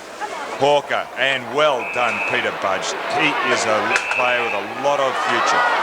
He goes in after the ball, got a ton of courage, and he's a real hard, determined try. McConville up in front, Merritt from behind. Fashini overruns the ball. Nobody can pick it up. The ball's tumbled out. Players throw themselves on top of the ball. And again, the umpire has got no alternative but to come in and ball up. 30 metres out from the St Kilda goal. We've played 12 minutes of this, 13 minutes of this last quarter, 128, playing 80. Well, 48 points in front of the Bombers, and the game coming at about the 12-minute mark. And as Donnell sends it back, Hawker, courageous, gets the mark and play on the umpire. And good play from Glenn Hawker. He's got the Trevor Spencer out there with Harvey. Whitty coming in as support from the St Kilda side with young Lamb. Punched away, but Lamb clears it out the back and sends it now to the centre wing. He's looking for Narkle, and Narkle has taken the mark. Well, Phil Narkle hasn't had one of his best days today. He's been in the play, but has fumbled a lot as the ball goes down there, and an earlier mark to McConville. with Merritt. Good play, McConville. He flips the pass to Gamble. Young Gamble has a shot, and I think he's put it through. No, for 1 point. Well, that was very good play by the St Kilda players then. And even though they're a fair way behind, some of their players, the younger players, are certainly not giving up. And as Don has said, a few of their senior players probably could be putting in a little bit more. There's Brian Wood, one of the ex-Richmond players here at Windy Hill, with Brian, along with Brian Whitten and Jeff Rains, and certainly quite a few of the Richmond contingent here at Windy Hill. There's Baker, Walsh down the forward line. Elshaw to support. Could have been caught dropping the ball then, Tony Elshaw. And good umpiring, and Danny Frawley will get the free kick to relieve the pressure for the Saints. Good tackle by Frawley. Now Frawley will relieve. Essendon more or less going through the motions. St Kilda realising that the Gubs a little bit in front as not Simon Madden. Alan Sidebottom gets a handball across to Keel. Keel going towards centre half forward, and up is Elphingston. And Elphingston takes a good mark in front of Brian Whitten. Now play on quickly. He tries to. Goes back. Not a good kick. He kicked the goal from there earlier in the day. Off the hands of the pack. It's a free kick against Taylor, and it'll be going to Roger Merritt. Merritt now at the full-back position, picking up Peter McConville. And that's a free kick and a report for time wasting. So Silvio Forcini has got to front the tribunal, and the report no doubt will be time wasting. Well, on his effort today, Don, that's probably the only way I'll get his name in the paper, because he hasn't had a very good day today, Silvio Forcini. No, a lot of their experienced players haven't done much, and that's been typical of St Kilda this year. They've left it a lot to the younger players, and the young players really do need a lead. But the credit to Trevor Barker, he tried really hard and was a very solid player for the first 3 quarters. As Essendon start and run the ball out with no opposition whatsoever, Donnell across to Wood. Wood shrugs that tackle very easily, goes in towards centre half forward. It's a long kick. And Trevor Spencer getting away from David Whitty. David Whitty's tried hard all day, but Trevor Spencer developing to a really good player. Been at Essendon for quite a few years now. A little short pass and finds Glenn Hawker. Well, this is typical of the way Essendon are playing, of a side that realises they can't lose the game. They're just flipping the ball around, doing what they like. As Hawker lines up, distance won't be a problem. We'll just wait on the accuracy, and hasn't been a problem. And Glenn Hawker's kicked Essendon's 20th goal and his third, and been a very good player, a running player today, a link player. So 2014, 134, St Kilda 12-9-81. We've played 15 minutes of this last quarter, as we can see the runner running out to Greg Burns. We'll just wait and see what he's just delivering a message. Maybe Burns has got to be shifted because they're in a bit of a problem. St Kilda. Alistair Ford is off the ground. He's injured, and they've got nobody to bring on the interchange bench. So as Madden gets across to Wezard, well smothered, and Keel kicks up towards centre half forward, leading him for the race. Well, the ball is Billy Duckworth, been a good player up there at that full back line. And Harvey in front, supposed to be injured, but he got up, back into play. Baker over the top of the ball, nobody can pick it up. Battle out, Baker chases up again, follows up well. Another strong play, Walsh, been moved. Gets a quick one to Brenton Phillips, goes down to the left forward pocket and beats David Whitty over the line. And the ball to be thrown in Essendon's left forward pocket in front of the AF Shower stand. Well, the Bombers 53 points up here at Windy Hill, and you're coming towards the 17-minute mark. And well, I'd say the game would be all over, but St Kilda, some of their younger players have said that they've been trying all day, and their senior players have been a bit disappointing, as Narkle will get a free kick to relieve the pressure from the back. As Narkle sends it up to the centre wing. Simon Madden's got it if he wants it. Can't get it. Will be paid. Could have been, yes, a bit of interference to Madden. And the big, well, like I say, the veteran ruckman, been at the club since 1974, and has played playing his 250th game today, and been a great player for the club, and the Norm Smith winner of the last year's grand final. As the ball comes to the ground, McConville handball, Burns. He's got the running past as Peter Budge.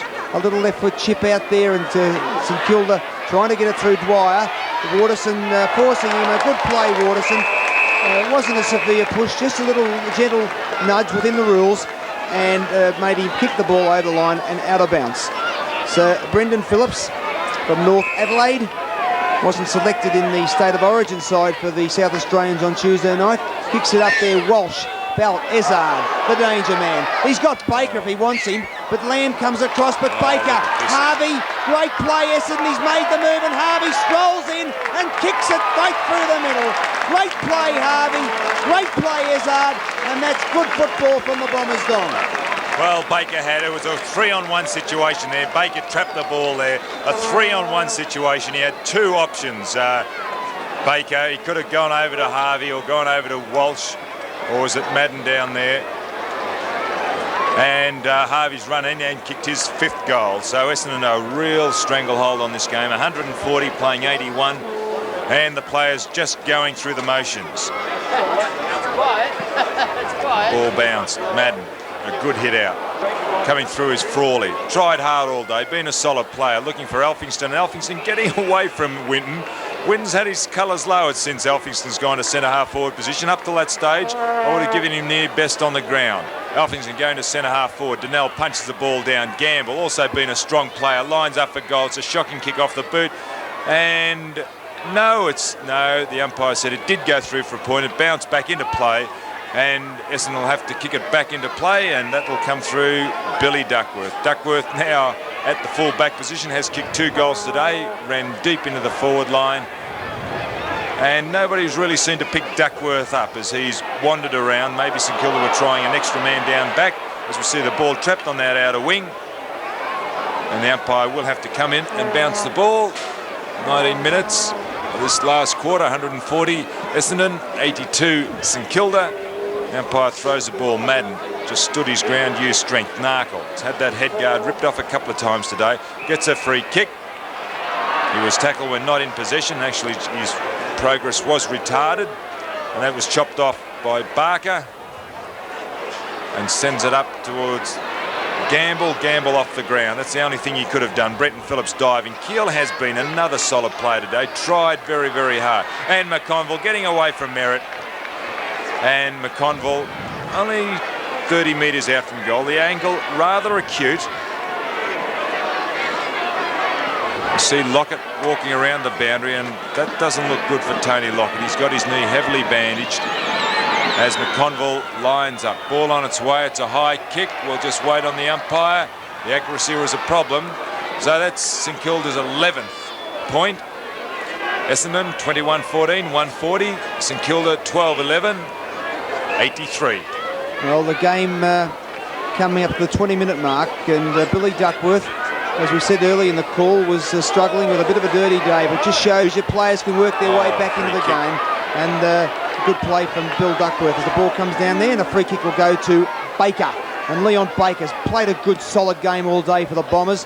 Flood, oh, nice little mark. He looks good prospect, this boy. Over to Rains. Rains has got Elshaw if he wants him. And a little chip pass. Elshaw now swoops around. Oh, it's a bit slow. And good play there from St Kilda. Good play.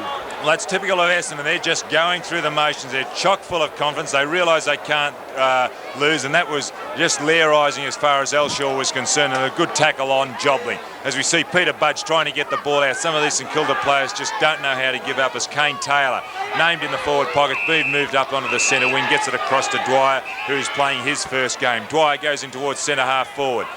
Gamble floating across the face of the pack. Winton gets a hurried kick, tries to change direction of play. Wood, Forshini, over the top of it is Hurd, and he paddles it out, try looking for Wood. Coming through and getting it out was David Grant, across to Trevor Barker, but the umpire said that he wanted to bounce the ball, and does so right on the edge of the square. Gamble up. Got into Brian Winton, stuck the boots in, and players descend on top of the ball. And the umpire again has got to bounce some 5 metres from where he bounced just seconds earlier. Well, there's that incident with, or episode with Tony Elshaw. It shows it's some of the St Kilda players haven't given up the ghost as Kane Taylor sends it up there with McConville and Merritt. Merritt using his experience and pushing it out, although McConville's a very experienced player, and well done there by Roger Merritt, the Victorian captain. He's got Hurd, a little pass. Rains getting away from Elphingston and taking the mark. Well, Rains has had a few kicks after half-time, but wasn't very prominent early in the game. And he's a good player, Brian Winton. Oh, how far is he allowed to run, umpire? Nearly ran over the mark there, Don. Could have been a bit lucky, and the handball was not a very good one to Kevin Walsh, and travels over the line and out of bounce on the centre wing. The crowd there behind probably mostly Essendon supporters. It's a fairly big contingent, and as Don said... Well, they'd have to be all Essendon supporters, Ray, because nobody's really left this ground yet. The St Kilda people would have gone by now. Well, Don, whether Essendon play a top side or a lower side, they always have a good roll-up My of word, support. they do. They're Collingwood and Carlton. And they're a very parochial lot of supporters. They say the Collingwood ones are bad. Essendon are just as bad. Well, we see the ball here tumbled out and picked up by Odgers. St Kilda running the ball down through Dwyer. Elphinston, he's set up, bang. The ball comes to ground. McConville shrugs a tackle onto his left foot. Can he screw it back? No, he can't. And another point. Well, needless to say, St Kilda want goals. The job's behind them now. That's the 12th point to St Kilda. 140 Essendon. St Kilda 84, and we've played 24 minutes, as we see here. Merritt it's Donnell across to Winton. Essendon players going through the motions. Winton bounces the ball, touches on the ground, back to Donnell. A little chip going down to the centre wing. Walsh now up in the forward line, battles on quickly, can't trap or handle the ball cleanly, and it'll go over the line and to be thrown in right in front of the Essendon Social Club. Well, Kevin Walsh getting the cheers of the Essendon supporters, and it wasn't so long ago that he used to get the raspberry, so at least that's one plus for Kevin Sheedy, and proved that player was going to be a top footballer as the ball travels over the line and out of bounds on the centre wing in front of the Essendon Social Club. Thrown in. It's Spencer and side bottom. Walsh again. Baker. Gamble, good play. Wood. Narkle. Rains in there with Baker. Coming out as Narkle again. Not a clear kick. Putting his head down there as Odgers. I think you won't find no free kick there. Good decision. So Tony Elshaw gets the free kick in the centre of the ground. So Elshaw, who's he got leading across, is Baker. And Leon Baker has had quite a few kicks. It's on behind play again, Ray. This is St Kilda player down, and there's two Essendon players standing over him. Well, Leon Baker's not that interested. Simon Madden. I think there's been a little bit of Simon has been in a few little incidents since a little incident halfway or early in the third quarter. Well, play settled down now as we see Leon Baker. A bit too far out for Leon, I think. His kicking power hasn't been good today, and not renowned for a long kick. He'd be about 40 metres out, but Leon might prove me wrong. It's an accuracy's good, but doesn't get the distance and will be, I'd say, forced through or out of bounds. Out of bounds in the forward pocket. Coming up the time on here, Don. Essendon 140, leading St Kilda 84 on the Pro Football scoreboard. Well, both players on both sides be wanting that siren rung because Essendon realise they've won the game. They're just going through the motions, and St Kilda have already admitted defeat. As we see Narkle come out from the back line. Leading in the race for the ball there was Waterson. Over the top, Dwyer can't trap it. Billy Duckworth, there he's picked up another one. A little chip, and will this be a goal? No, I don't think so. They're just a bit slow to play on. Baker looking up forward. Madden over the back of the St Kilda players. There's a free kick. Well, Billy Duckworth had initiated another goal, although it took a little while to get down there. He was the one who trapped it up near the centre wing, shot it across to Baker. Baker a little bit slow, going down forward, shot a high one up to Simon Madden, and Madden held his ground and was infringed by the St Kilda defenders. Now Madden some only 8 metres out from goal. The problem or the distance shouldn't be, the distance or accuracy shouldn't be a problem as he lines up and bangs through Essendon's 22nd goal. Well, that's Simon Madden's first goal for the day, and he's kicked over 400 goals in his career in his 250 games here at Windy Hill, and been one of the great players, and will go down as one of the great players in the club's history. Don. 146 playing 84, and we can see the Essendon runner Gerald Betts still taking out messengers. It's a 10-goal advantage as far as Essendon are concerned, and I wonder what he'd be saying to those players now, because you really couldn't ask for any more at this stage with a 10-goal advantage. 146 Essendon, 84 St Kilda, and we're into time on in this last quarter. The sun gone behind the clouds, and now it is becoming quite dark. Side bottom, up over the top, gets the ball down. Whitten coming through, been a solid player all day, and rolling on top of the ball there is Gamble, another good player for St Kilda. He can at least hold his head high. And Peter Budge, another good young player, across to Burns. Burns could have done more, traps the ball. That's typical of Burns. Oh, umpire, he had a ton of time to get rid of that ball. And Burns, playing for the free kick, got it on the left forward flank. Goes long in towards full forward, looking for McConnell, but nobody. And Merritt there can't trap the ball. Now, Essendon have got a number of players back there. Phillips runs the ball out, a handball across to Rains. Rains been playing on the centre wing. Now brings it back into the centre corridor. Elshaw, number 14. Didn't look for anybody. A high ball in towards the centre. And taking a good mark in front, didn't duck his head on that occasion, is Alan Sidebottom. Sidebottom wants to play on with a handball. Does so. Back to Whitty, back to Sidebottom.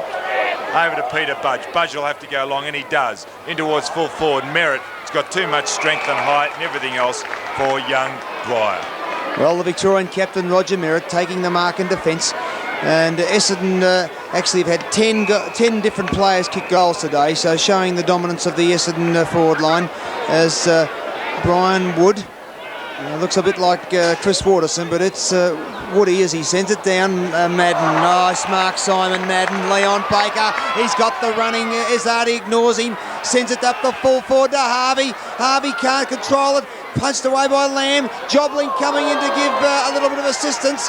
And Lamb will send the ball out for St Kilda up to the centre wing, and it's been taken by the captain, Trevor Barker. A little bit quiet in this last quarter, and will be, I'd say, a free kick there paid to the Saints, and it'll go to another quiet player in Silvio Fascini. Oh, terrible kick.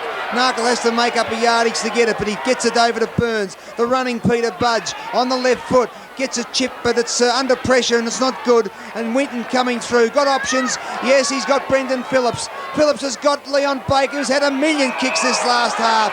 And Kane Taylor, we have 15-yard against him. Hand pass to Phillips, not required.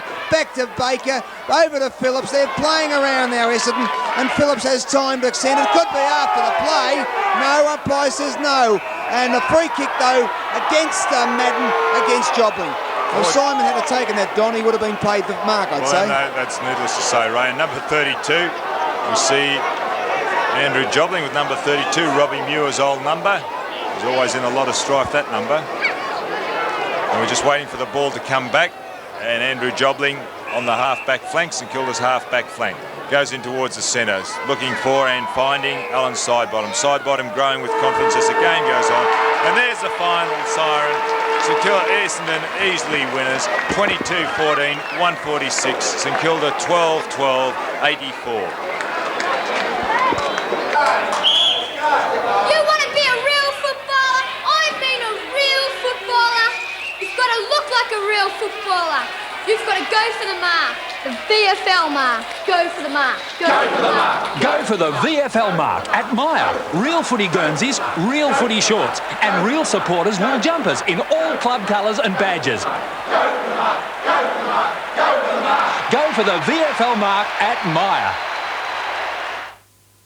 Well, a relentless tackling by the running Essendon eventually proving too much for St Kilda, and the Bombers able to run out very comfortable winners. Main goal kickers, Mark Harvey, what an aggressive young footballer he is and a great player. He finished the day with 5 goals. Alan Ezzard contributed 4. Whilst for the Saints, Trevor Barker, Silvio Fascini and Kane Taylor all contributed 2 goals. So the Bombers, after faltering for a couple of weeks, appear to be back in business. The Saints are still looking for their first win of the year, but I'm sure that'll be coming your way soon when once again you'll be witnessing more great VFL action in pro football.